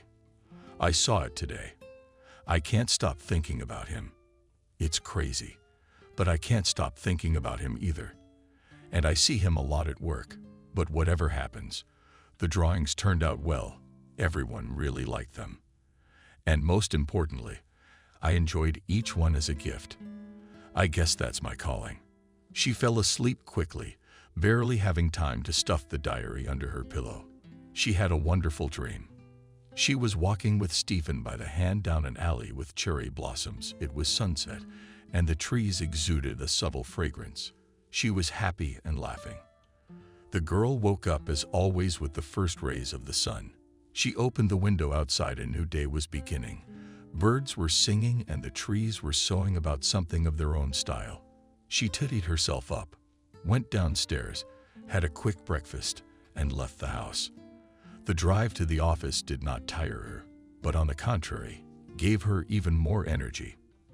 At the office, Camille again arrived before all her colleagues. For this, she was nicknamed Early Mashka. She liked to be alone in the office. She could sit down and meditate on her drawings. But this time, she was not alone in the office. The boss was already sitting at his desk and was looking at something on his laptop screen. I didn't notice Camille. She couldn't take her eyes off him. But when she realized it, she started sketching. Now Camille was absorbed and didn't notice her boss looking at her. He stood up and left the office. Camille, good morning. She almost jumped in surprise. Good morning. You scared me. I'm sorry, I didn't mean to. Make us some coffee and come in. I have some new information. I'll do it. The girl walked over to the coffee machine, confidently pressed the buttons, waited until it cleared and pressed the express button twice. Carrying 2 cups in her hands, she walked toward the boss's office. Suddenly, she realized she couldn't open the door. Her hands were full. She fiddled with the door for a long time until the boss noticed her and opened it. Put it over here. Sit next to me. I'll show you something interesting. What is it? It's a release plan from another publisher. They do art calendars. I think you'll like them. One of them is ready. It came this morning. There's a year on the first page and some words on the second. There's no pages, so we can't flip through it. Now on to the next one. On the release of a new calendar we agreed long ago. There are 2 variants of images on them, photos and drawings. A series of drawings should schematically depict women in national costumes. The background can be anything. Trees, mountains, and seas. A series of pictures of models will definitely be taken by our photographers. Everyone knows how to do it, so there won't be any problems. We've already agreed on the first part with the publisher. All that remains is to come up with a title and a name. How do you feel about the concept of images and signs? And why? How about dancing women? Can you think of any captions? They discuss the project, but Camille is overwhelmed by the joy of having him around. She could look at him and talk to him and feel him, but she was careful to hide those feelings from him, and above all, from herself. What's the big deal? We're just socializing, and I like my job, so we're happy. And with the boss, we are on the same wavelength. That's why everything is so good, persuaded herself Camille. Wendy walked into the office and stopped like a stumbling block. There was something between those two. She felt the vibe of love. She herself had been secretly and long ago in love with Stephen, but he didn't reciprocate. She had tried long and unsuccessfully to attract his attention, but in vain. He was cold and polite. He only talked to her about work, and even if she did manage to get him out to a cafe, it was just a meeting between boss and employee. So what Wendy saw and felt, she didn't like. But as a professional, she didn't let it show and got straight to the point. Stephen, the publishers are here and waiting in the conference room. Okay, I'm on my way. Camille, do you understand what's expected of you? Yes, I do. I'm going to go implement the ideas. Good luck. Stephen and Wendy left the office and went straight to the conference room. Camille gathered up her sketches and went to her desk. She saw Rick and the female coworkers discussing something animatedly. When they saw her, they stopped talking and went to their seats. Looking at her in surprise, she finished the previous project and put the drawings in a folder and took them to the designers. They would contact the customer and design the layout of the book. The new project excited her. She opened her laptop and began looking at various photos of women in national costumes. Making sketches and captions, made almost all the sketches she needed. And she wanted a drink of water. Went to the galley and inadvertently overheard a snippet of conversation between female employees. You saw that she's always in his office, that she's the most important employee. What is there to talk about for hours? I don't get it either. Maybe he's got his eye on her before you look at her, and she dresses very poorly, although she's already received more than one paycheck. I also think that someone like Stephen wouldn't pay attention to such a thing. When they saw Camille, they stopped talking, took their coffee cups and went to their desks. She sat down on her desk and continued sketching to make signatures. In the evening, she wanted to go with her girlfriend and model to a cafe by the sea. It was their favorite cafe, and the view from there was amazing. They would take floral tea and their favorite cakes and talk about everything that had happened during the time they hadn't seen each other. Camille, would you mind coming over to my place? Stephen was standing not far from her. Yes, of course. Take the sketches. Actually, the sketches weren't the reason he'd called her in at all. He just needed to feel her near him, to smell her. Am I in love? This girl is driving me crazy. She walked in holding a folder of her sketches. He gestured her to the chair beside him and offered her a coffee. Thank you. I don't drink coffee in the evening. Then make yourself some tea, coffee. We're going to have to do some work. The clients insist on finishing the work soon. Okay. As she stood by the coffee machine, she could see the female employees casting scornful glances at her as she left. But she had no desire to confess.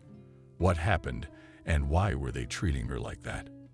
In her life, she had adhered to the principle of not paying attention to other people's opinions, and now she deeply did not care about it. As she entered the office, she heard her boss on the phone with her father. Daddy's got everything under control. Don't worry, we're on schedule. It's going strong. There's enough money for everything. We're getting by. We'll start paying off the loan in 10 months. Have fun. Don't worry, Kevin. He's all right. He's a competent financier. Nancy, I haven't seen her in a while. I don't know what's going on. She hasn't been in touch. She's probably off in her Savannah bathtub again. Okay, Dad. I can't talk. I've got work to do. Camille, put the cups here and sit down. We'll see what we can do. They discussed the drawings and lettering, twirled them around, and tried them on for the calendar design.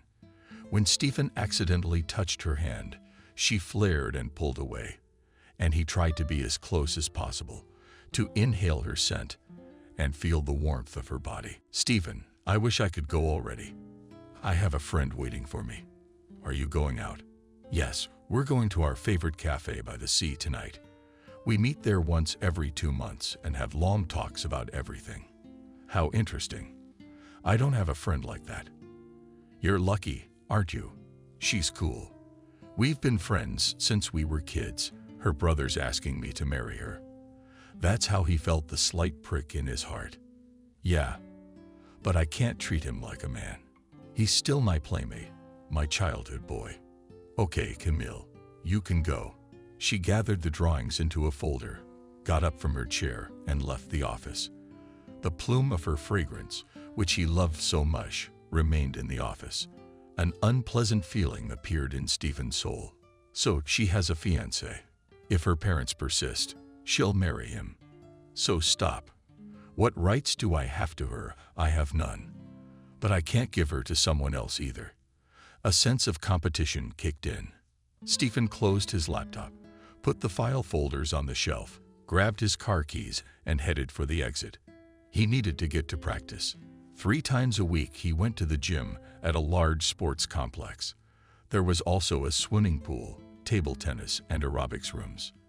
There were also gyms for children, where parents with babies and older children came. A friend of his worked there. They went to high school together. Stephen, it's okay. The guard was staring at him. Why do you ask? Do you look like someone died? No, I'm fine. Thank you. It's just been a rough day. In fact, the old Stephen had died inside him, and he didn't know what to do with his feelings yet. It'll work itself out. How many times have I fallen in love like this, unrequited? Stephen comforted himself. Vanessa. Hi, Jenna. Walking towards me with open arms. Hi, Jenna. How great is it to see you again? Come on. I've already booked a table now. We'll order some delicious tea and you'll tell me everything, all your new job. They went into the cafe, sat down at a table. The sun was starting to set. The view was amazing. Ships stood in the bay in the distance. Sailing ships were breaking the waves. Seagulls alighted over the sea. Here's your tea and cakes. The waiter smiled welcomingly and placed the treats in front of the girls. Maybe a bottle of wine. They brought us some absolutely stunning new Harvest rose wine. It's weak, but very flavorful. What do you think? Let's try this wine. You're not in any rush. No. All right. Bring your wine. It's been a good night. By God, not yet. Camille laughed. Come on, tell me. I'm excited. You remember, I applied for a job there as an accountant. Well, now I'm an illustrator there. Oh yeah. How did you change careers? I'm asking. No, I'm demanding details, and I'm not leaving here until you tell me. Come on, I'll tell you everything. The wine is really flavorful. And there's a rose on the label, and it's interesting. It's a wine from Bulgaria, it says here. I'm gonna have to take a note of that. It's good to have a bottle of it at home. So Camille started the story. I got a job there as an accountant. You remember how long it took me to find a job, don't you? Yeah, it was epic. When I got hired at that firm, I couldn't get over my surprise. It's a top 10 firm in the market for salaries, and I got hired. Lucky you. Yes, said Jenna. Lucky. That's lucky. But what you don't know is that John asked me to borrow $1,000 from Robert. He's in some kind of gambling trouble. And you know these guys don't like to joke around, Camille said. So you took it? Asked Jenna. You're crazy. How are you gonna give it back? Do you know what percentages Robert's turning at all? Yeah, he gave me 25% on the 1,000. "You're definitely crazy," said Jenna. "How are you going to give back?" "John doesn't work anywhere, just plays poker." "That's not what you're worried about right now. Boss saw some drawings I was doing on my lunch break. Asked me to do illustrations for children's fairy tales.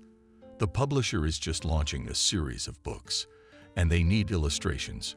They contacted our firm. I did it. And the most important thing is that I like it. I like to think up and realize new images. I forget everything when I'm drawing. That's what I mean. You're talented. I've never doubted you. Congratulations. Way to go." So they sat talking about everything until it got dark. And the moon appeared in the sky with stars from the moon. There was a silver path on the sea. There was something mesmerizing about that picture. "Jenna, it was good to see you. I have to go now. My mom worries when I come home late. We're not kids anymore. We're working grown-up girls. I don't want to upset her anyway. She already had a heart attack, and she laid down for a couple days and got back behind the counter at the store. Daddy, of course, was filling in for her and forbidding her to work. But you know Mom, if she has her mind made up, she'll get her way. Lisa, I know and remember very well how she played us when we got into the neighbor's garden. I remember it very well, and it still makes my ears burn. That's why, so as not to bother my mom, I'm going home now." The friends said goodbye and went their separate ways. Jenna went to the city, and Camille decided to walk along the seashore. She walked along thinking how nice it was to have such a friend. Not everyone was as lucky as she was. John has no friends, only companions, and they disappear from sight. When is he in trouble? Camille walked and listened to the waves crashing against the rocks. Her secret hideout was not far away, and she decided to go there for a while to get her thoughts in order. She was already making her way to her rock when suddenly she saw a male figure. The man was sitting on her rock and didn't move. And who is this interesting person occupying my favorite stone? Impudent invader. I'll show him. Camille was determined to drive the unwelcome guests from their hiding place. Stephen left the office, got into his car, and without noticing, found himself on the quay. He remembered the secret stone that Camille liked to come there, secretly hoping to meet her there. He put the car in the distance and climbed up on the rocks. There was no one there. The place was deserted. He made his way to the rock itself, sat on it, and stared into the distance. The sun was setting in the sea, saying goodbye to the day gone by. The lights on the ships were burning. The sea seemed to be studded with stars from below. It was getting dark quickly, and a path crept up from the moon. Stephen loved very much to watch it grow wider. How the sea rippled in that silver path. He sat for a long time, remembering how he and his father had fished at night from a similar rock from the pier. He still remembered that time with warmth. Ah, if only it were possible to go back there. But he was a grown man now. He has responsibility for the firm and the employees, and his father is still waiting for him to marry a second time and give him grandchildren. It didn't work out with his first wife. She was into scuba diving.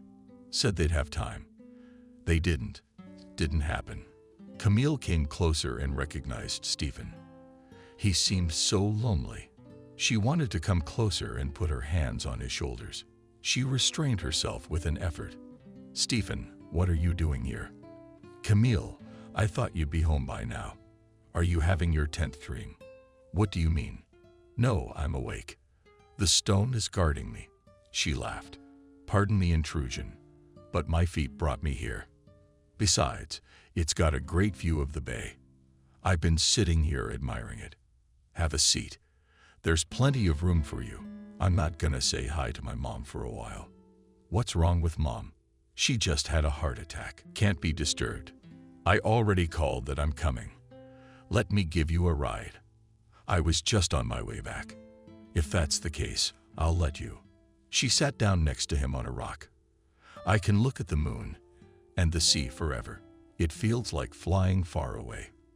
Camille gazed dreamily into the distance. When she turned her head, she saw Stephen looking at her strangely. What was the matter with him? But he drew her head to him and kissed her. She felt dizzy. Her heart pounded frantically inside. Camille pushed him away and jumped up on the rock. Camille, I'm sorry, but I really like you. I couldn't help myself. I promise it won't happen again. She stood there in confusion, not wanting to calm down. Inside she was jubilant with joy. He likes me. But a worm of doubt reared its head. You think you're something. He's got hundreds like you. He'll break your heart. Fool. She climbed over the boulders and strode determinedly toward the house. Camille, wait, I didn't give you a ride. Don't bother with Stephen. I'll walk home just fine. Oh, stop it. I'm not a maniac. I promise I won't even look at you. I'm not so sure about that anymore. She continued to pick up the pace. Stephen pulled out into the driveway and ran to his parked car. He quickly opened the door, got in, started the engine and caught up with the library, opened the window and commanded, "Get in the car. I command you. In the evening, you have no right to order me, and I have, because I am still responsible for you and want my employee to get home safely and securely. Can you be persuasive?" She opened the back door and sat down. "That's better. There's a lot of crime on the street these days. Thank you very much. Camille, stop being clever. I'm really worried. How can you walk the streets alone? I've been doing it for years, and I know everyone here. You don't have to worry about me." They drove the rest of the way in silence. When the car stopped at the entrance, Camille got out of the car and thanked her boss dryly. He stood outside her house for a while and drove slowly back. All the way back, he berated himself for his impulse, but remembering her face and lips, he could not forget the joyful excitement, as if he had waited 1,000,000 years for that kiss. Driving the car under the awning, he sat on the terrace for a long time, looking out into the distance. He remembered his first teenage feeling. How worried he'd been when the girl he idolized started dating his friend. It was different with his first wife. She was like a magnet, attracting all the people around her. He was no exception. They spent evenings together, went to exhibitions at the sea to the mountains. So, imperceptibly, this acquaintance turned into a short marriage. It lasted less than 2 years. She died because she ran out of air when they went through a cave. She gave her regulator to the water, which also ran out of air. She saved him, but she died. There had been a long search for the body of the climb. This he remembered vaguely because he was beyond grief. Then he began to go alone somewhere in a deserted place near the sea and sit there for a long time, listening to the sound of the waves, looking into the distance. "Daughter, have you come at last?" "Yes, Mommy, don't worry." We sat by the sea with a model. And then I met my boss, and he graciously offered me a ride home. "I already told you not to make plans for him. It's not your circle of the rich. One today, one tomorrow, and your heart will be broken." "I know, Mom. Don't worry. How are you feeling today?" "Better, daughter. It's time to go to bed. You have to get up early. Good night, Mommy." "Good night, sweetie." Camille went up to her bedroom, changed into her pajamas, washed her face, and picked up her diary. There was something to write down today. He kissed me, drawing a picture of 2 hearts together. She slammed the diary shut and put it in her desk drawer. She fell asleep quickly as soon as she put her head on the pillow.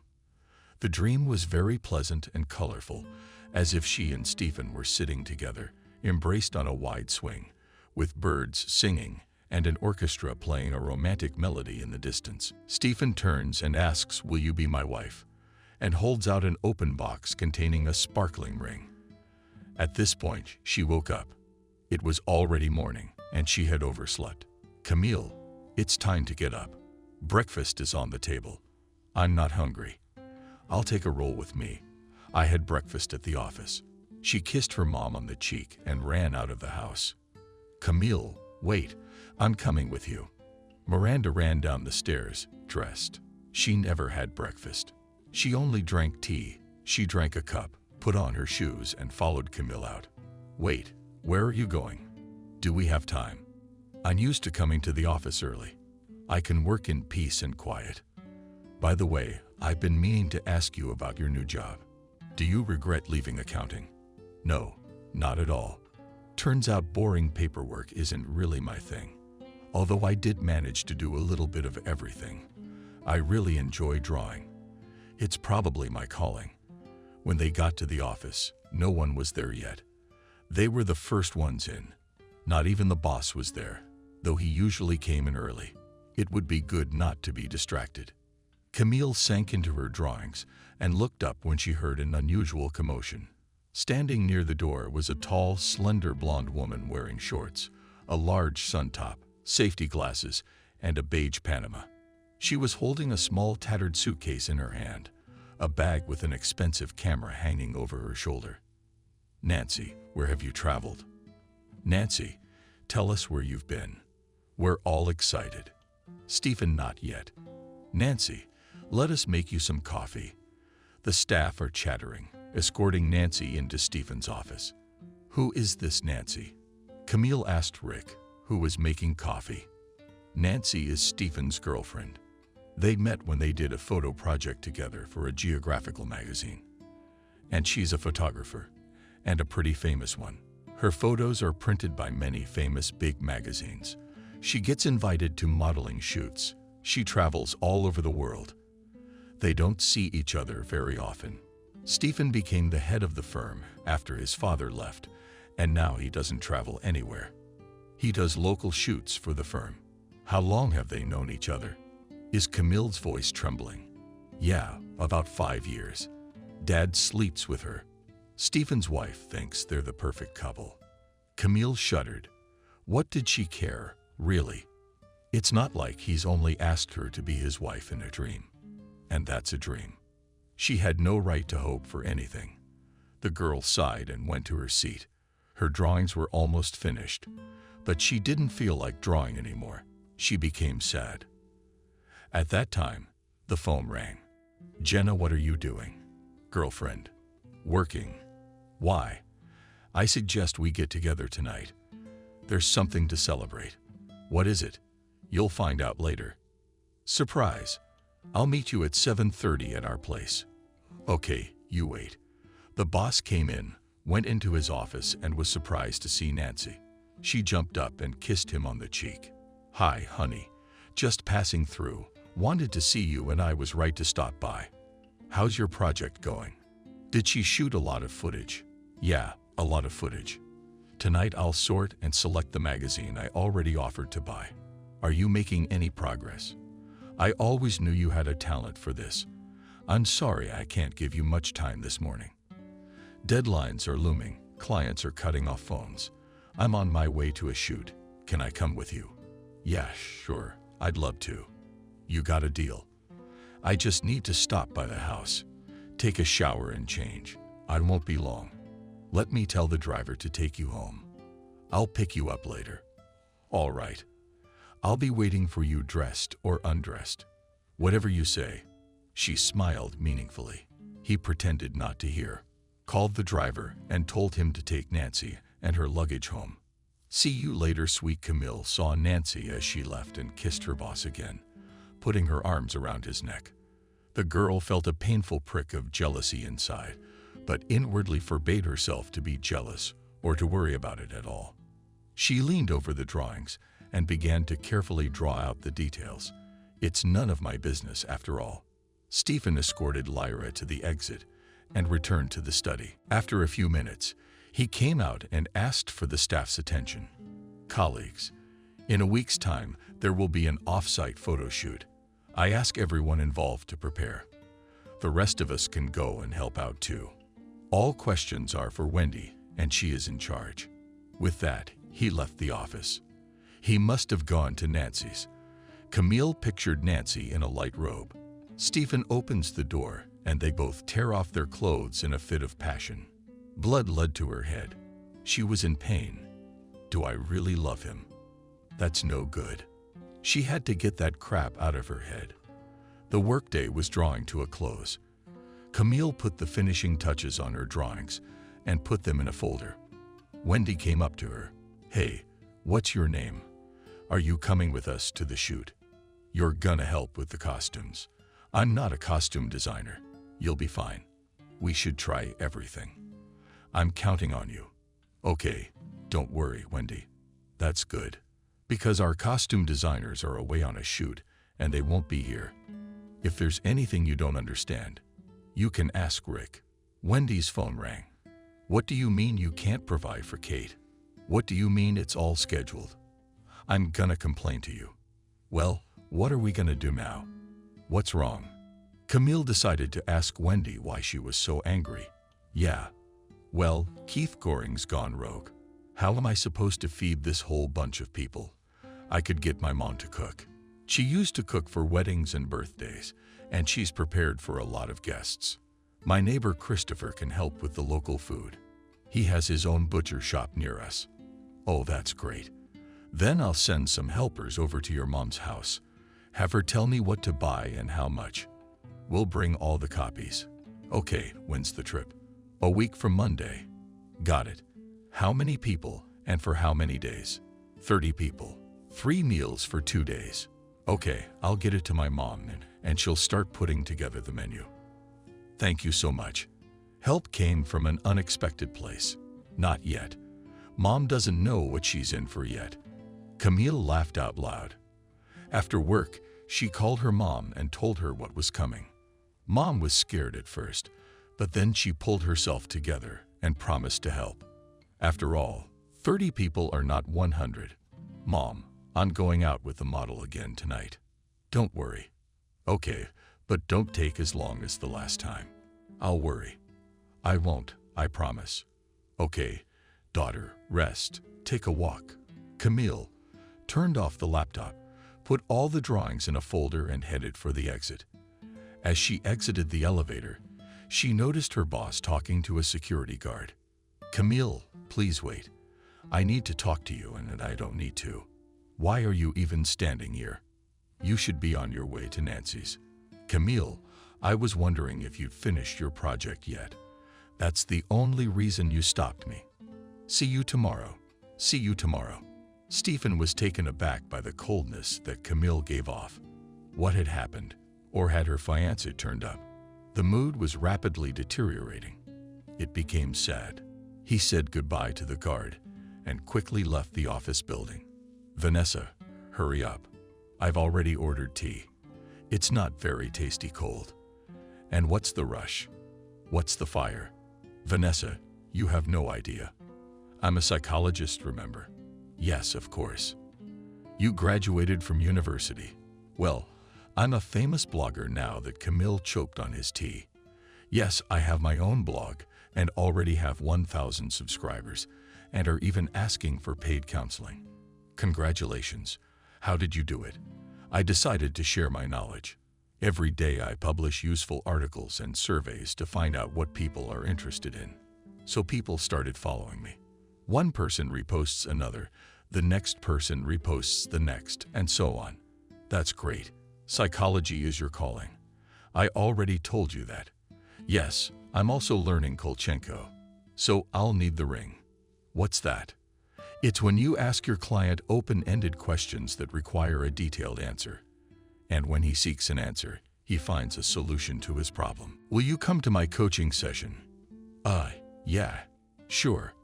I'm your friend. You remember, right? But great. Then come to my place tomorrow night, and we'll talk. Okay. Now I have to go. My mom said to come early. Yeah, I gotta go too. I'm gonna write a post. I haven't picked a topic yet. Okay, have fun. Camille walked quickly towards home. On the way, she saw John, for whom she'd borrowed Robert. He was walking drunk towards his house. When he saw Camille, he stopped and said, "Oh, Vanessa picture. I see you've got your love life back on track. A beau is giving you a ride home in a cool car. Is it none of your business when you think of giving money? What money? Have you forgotten? I borrowed $1,000 from Robert for you. I didn't ask for it. You didn't give me any money at all. How can you say that? You came to me, begged me tearfully, said that Stetka could hurt me. You? Or was it all untrue? Did you make it up? Where am I? Where's $1,000? It's okay. All the scrolls. But you're a bastard. I was trying to get you out of trouble. and you acted like a pig. I don't know anything. You took it from him. You deal with it." And on the whistle, like nothing happened, John walked on, staggering. Camille stood there stunned, unable to come to her senses. But how long can one be a fool? Let him deal with his own problems. Why didn't I call from the branch before I drove myself into bondage? Sveta, hi. It's Camille. Are you comfortable talking? Yes, Molly, hi. What's up? You see, a distraught John came into my store the other day and said he lost $1,000 and that you could get hurt. You don't listen to him anymore. He skipped out somewhere. What happened? Nothing. I trusted him and I went. It took more than $1,000 to save you. Are you serious? You're a fool, Vanessa. What money? John doesn't work anywhere, and he's not going to get a job. How will he give it to you? I'll talk to him, of course, and we'll think of something. But it's a lot of money for us right now. What an idiot. I've already realized that to myself. I'm not going to get involved with him again. Yeah, I'll try to talk to John. Come on, the kids are home from school. We have to feed them. Bye. Camille walked down her street in frustration. How could she get out of it? Inside, she felt bad. She went into the house, took off her shoes, and slipped silently into her room. I expressed everything to my diary again. The diary was her psychologist and friend to him. She could confide to her most intimate things that she could not even confide to Jenna. The next day began, as usual, with an early rise. Things were not as moneyless in the morning as they had been in the evening. I'm sure I'll think of something. I'm spinning, she convinced herself. Have a leisurely breakfast. She left the house. A new day was beginning. It was up to her to decide what it would be like. At the office, she was again earlier than everyone else, opened her laptop, and began to study the materials of the future series of books. A new project was coming up. It is necessary to know what the customer is waiting for. The order was very interesting. The series was about the relationship between a man and a woman. It consisted of different stories on different topics, where the main characters were women, where the main characters were men, and where both characters were the main ones. It was all about capturing the mood. She began to sketch quickly. She had a lot of black leaders of different thicknesses, and with them she quickly drew in the technique of sketches, silhouettes, and landscape. After an hour, the ideas dried up. The staff were crowding around and hotly discussing something. We should take tents, and don't forget sleeping bags. The main thing is not to forget lighting equipment, cameras, water and food, warm clothes. Komarov discussed the upcoming field shoots. After a couple of days, it was already time to pack. She had completely forgotten that the strip had assigned her to take care of the costumes. She approached Rick and began to clarify. Rick, what kind of help will I need? Help. Wendy told me to come help you. I'll do it on my own. Wendy's always sticking her nose into things.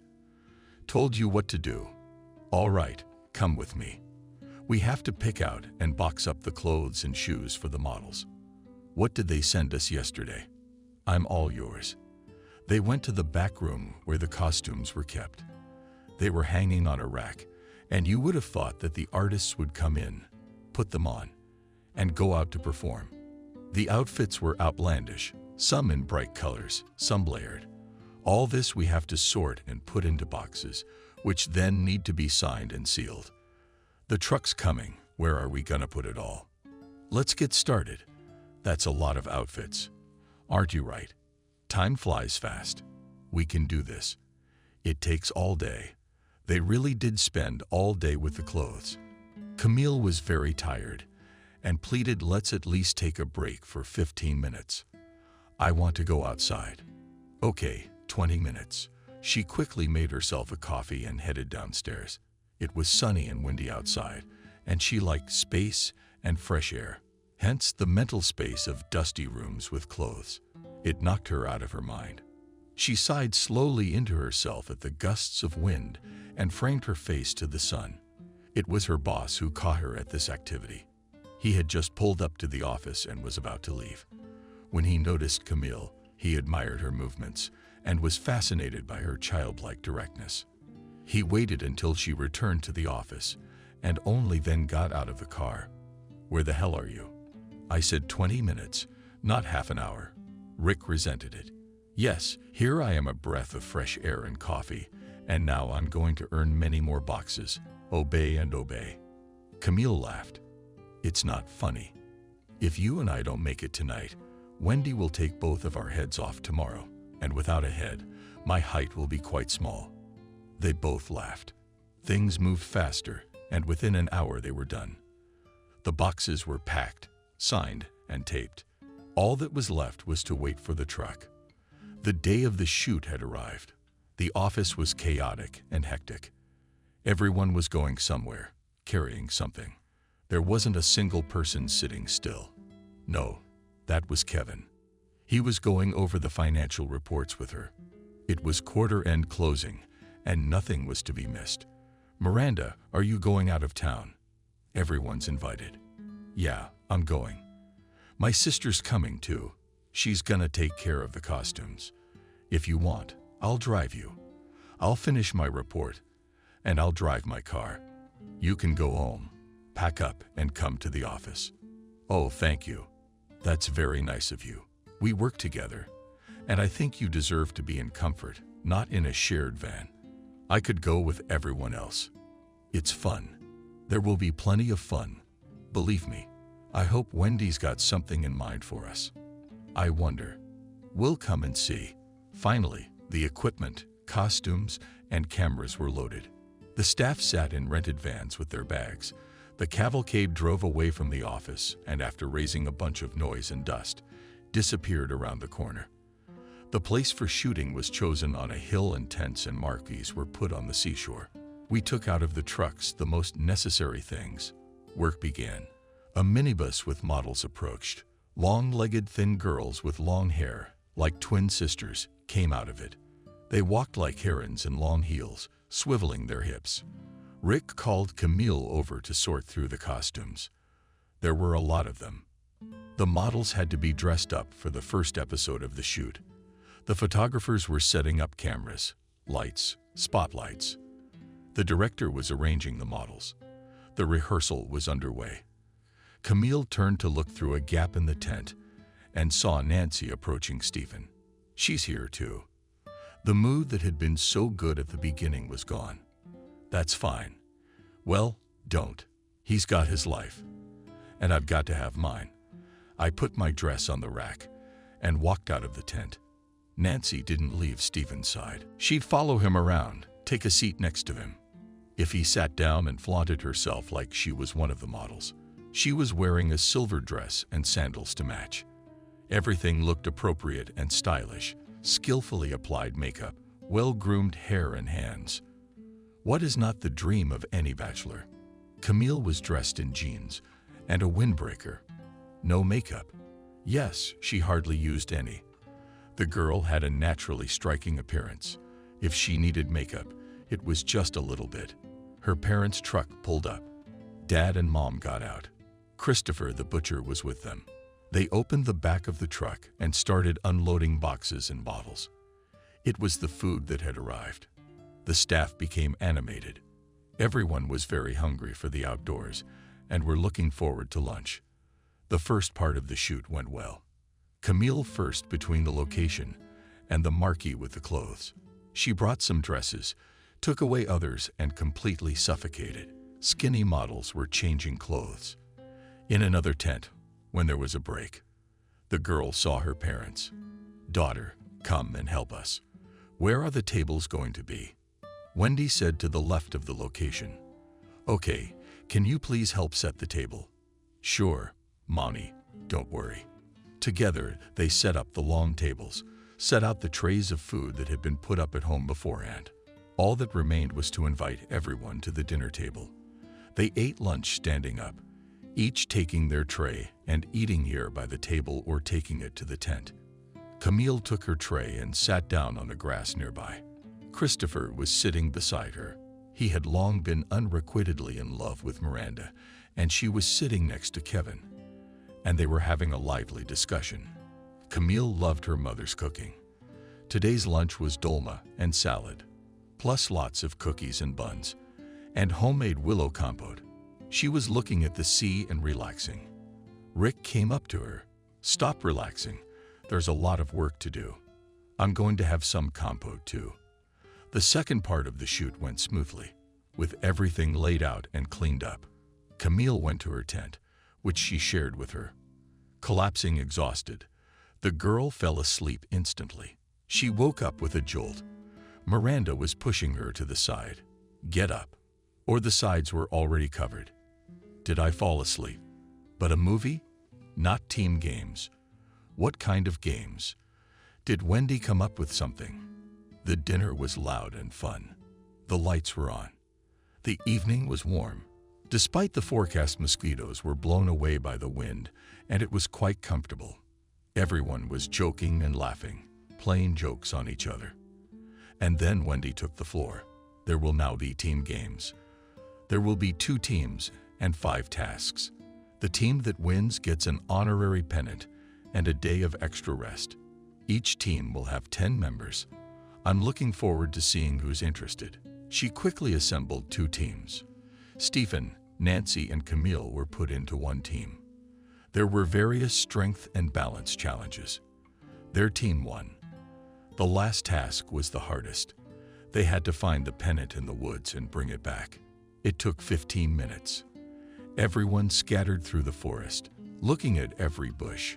Camille, used to walking along forest paths since childhood, was looking for hollow trees or burrows among the roots. Suddenly, she saw her favorite flower, which she used for her perfume. She crouched down and began to gather the inflorescence into her knapsack.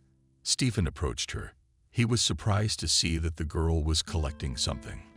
"Camille, what are you picking?" "I'm picking flowers for my perfume. I can make you your scent. For that, I need to know the person. I think I already know you a little bit." "That's interesting. Yes, I would very much like to have a perfume made by your hands. You can smell this flower." He leaned over and touched the girl's shoulder. Camille shuddered and said, "I am so unpleasant to you." "Rather the reverse. I like you. How can anyone not like you? How many women are hanging around you? What do you want from me?" The right thing to do would be to find out what you want. She tilted her head and didn't answer. There was a great desire to hug him and stay like that forever. But then Nancy's voice came. "Stephen, where are you?" "I'm coming." He looked at Camille and turned and walked toward Nancy's voice. Let him go to her. She's his equal, not mine.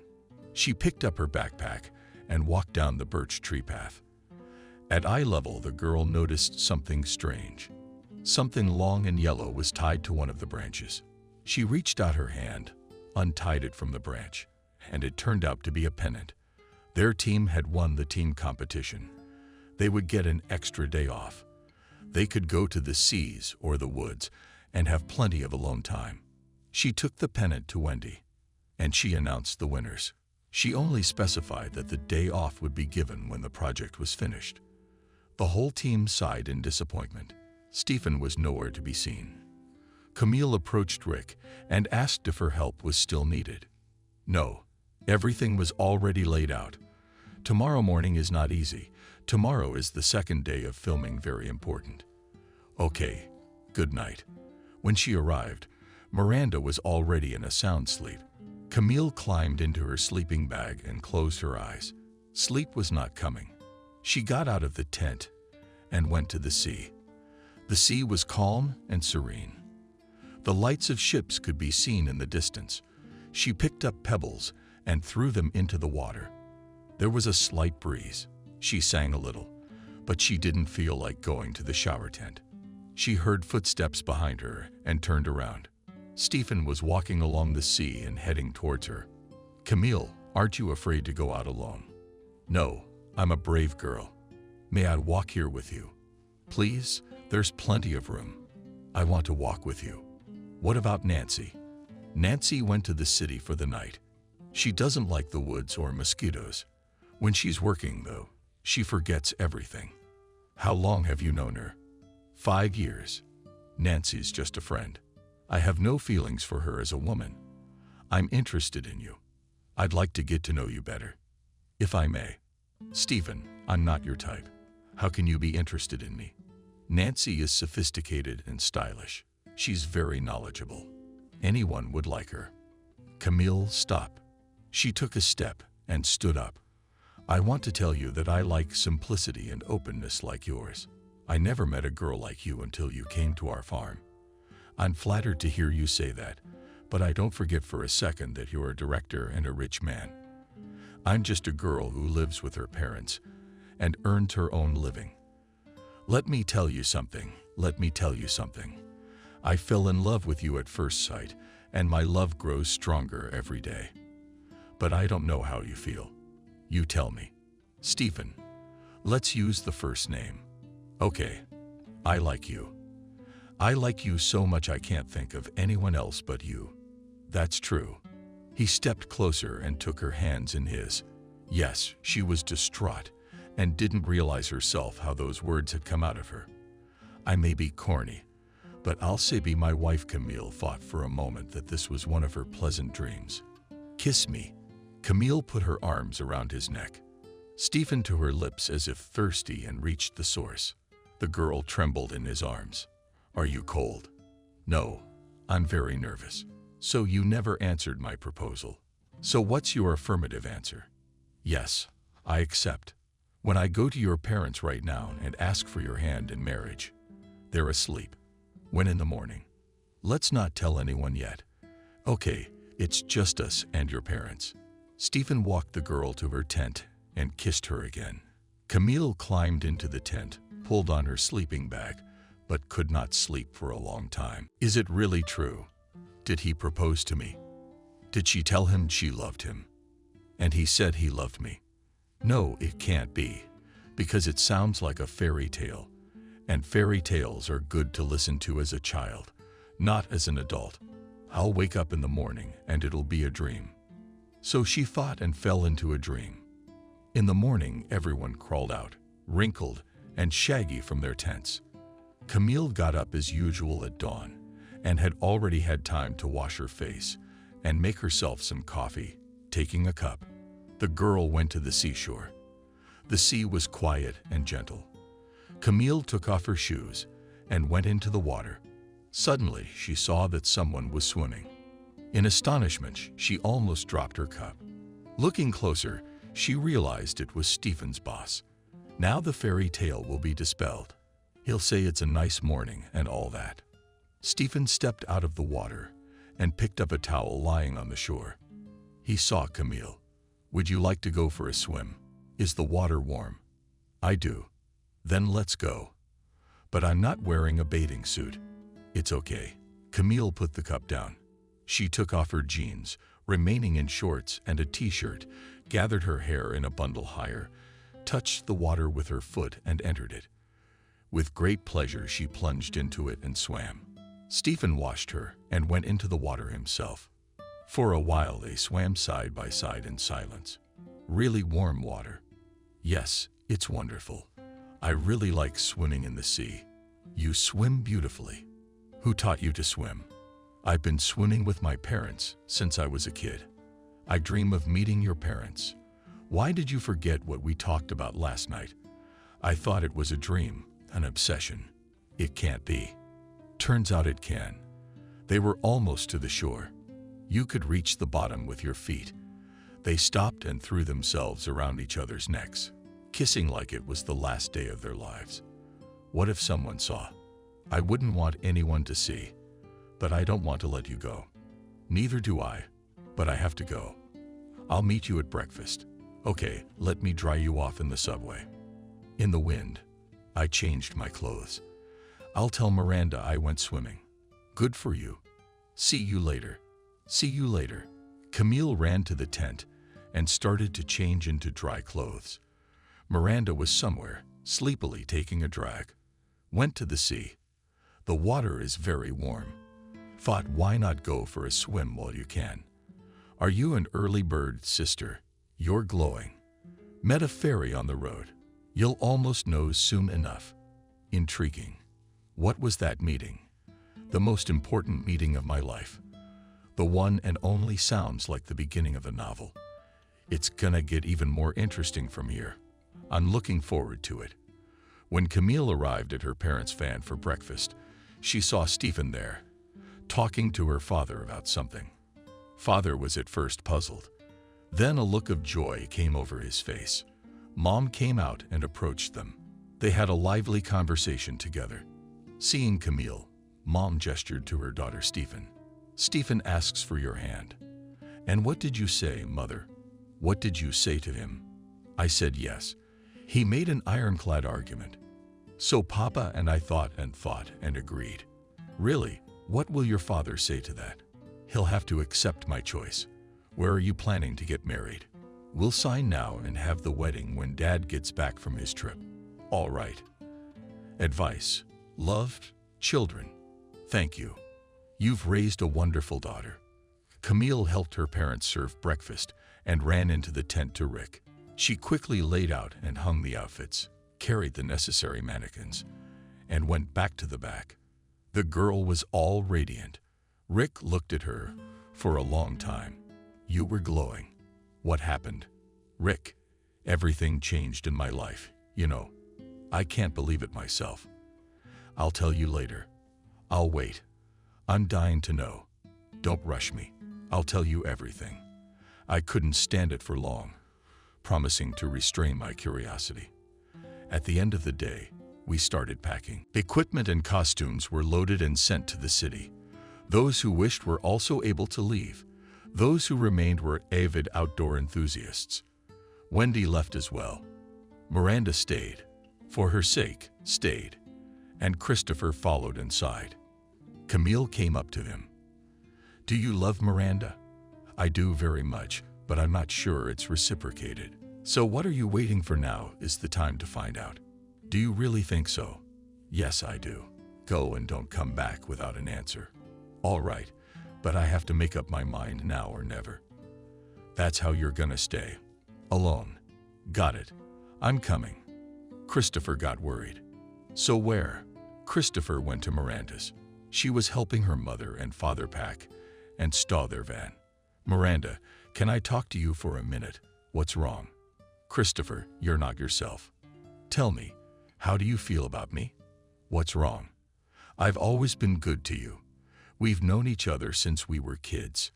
No, that's not it. Tell me, do you like me as a man? Yes, very much. You're going to marry me. Yes, I'm so glad. I've been afraid to ask you this, and I've been agonizing, and I've been waiting for you to make the first move. Well, I did, and I'm so glad I was brave enough to do it. It's like a weight lifted off my mind. Thanks to Camille. She referred me to you. Oh, that's it. But it's a good thing it happened. Not yet. Camille, there's a message from Robert. The deadline's in 3 weeks. I'm waiting. She's upset. How to tell Stephen about her stupidity. The minibus trucks are gone. There were a few tents left with employees who wanted to continue their vacations in nature, who went to the forest, who went to the sea. Everyone had gone off to do their own thing. Stephen found Camille near the tent where the costumes used to be. Forgot 2 boxes. What were you looking at? She was angry. We're loading them into the trunk of my car so they don't spoil. Okay, you take that, and I'll take the boxes and head to the car. Stephen opened the trunk and deftly arranged the boxes inside. Then he turned to Camille and asked if we could go into town now. I want to stay here a while longer. It's very beautiful here. I want you to know everything about me. I have something unpleasant to tell you. What is it? Let's go to the sea. There's a nice place to sit. Let's go. They went to the sea. There was a small storm on the sea. The waves were crashing forcefully against the shore. They walked further along the shore and found a large rock, just like the one on the quay at their secret place. They sat down on it. Stephen looked at Camille in silence. The sun had made her skin golden, and it made her eyes more expressive. She looked at the sea for a long time, and finally made up her mind. My own stupidity. I got into a financial hole, borrowed money from a moneylender for a neighborhood boy. He begged for it and said his sister had been threatened.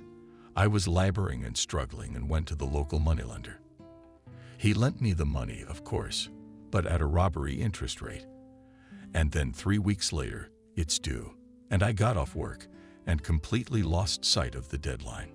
How much will you owe him in interest? $250. Wow, you're really brave. How did you think you were gonna pay him back? He said he'd give me my paycheck, but he's not getting a job, and I'll have to sit on bread and water for the shoes. No, you won't.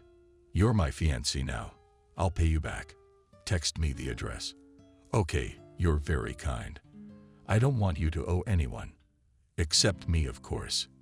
He smiled and kissed the top of her head. How do you smell?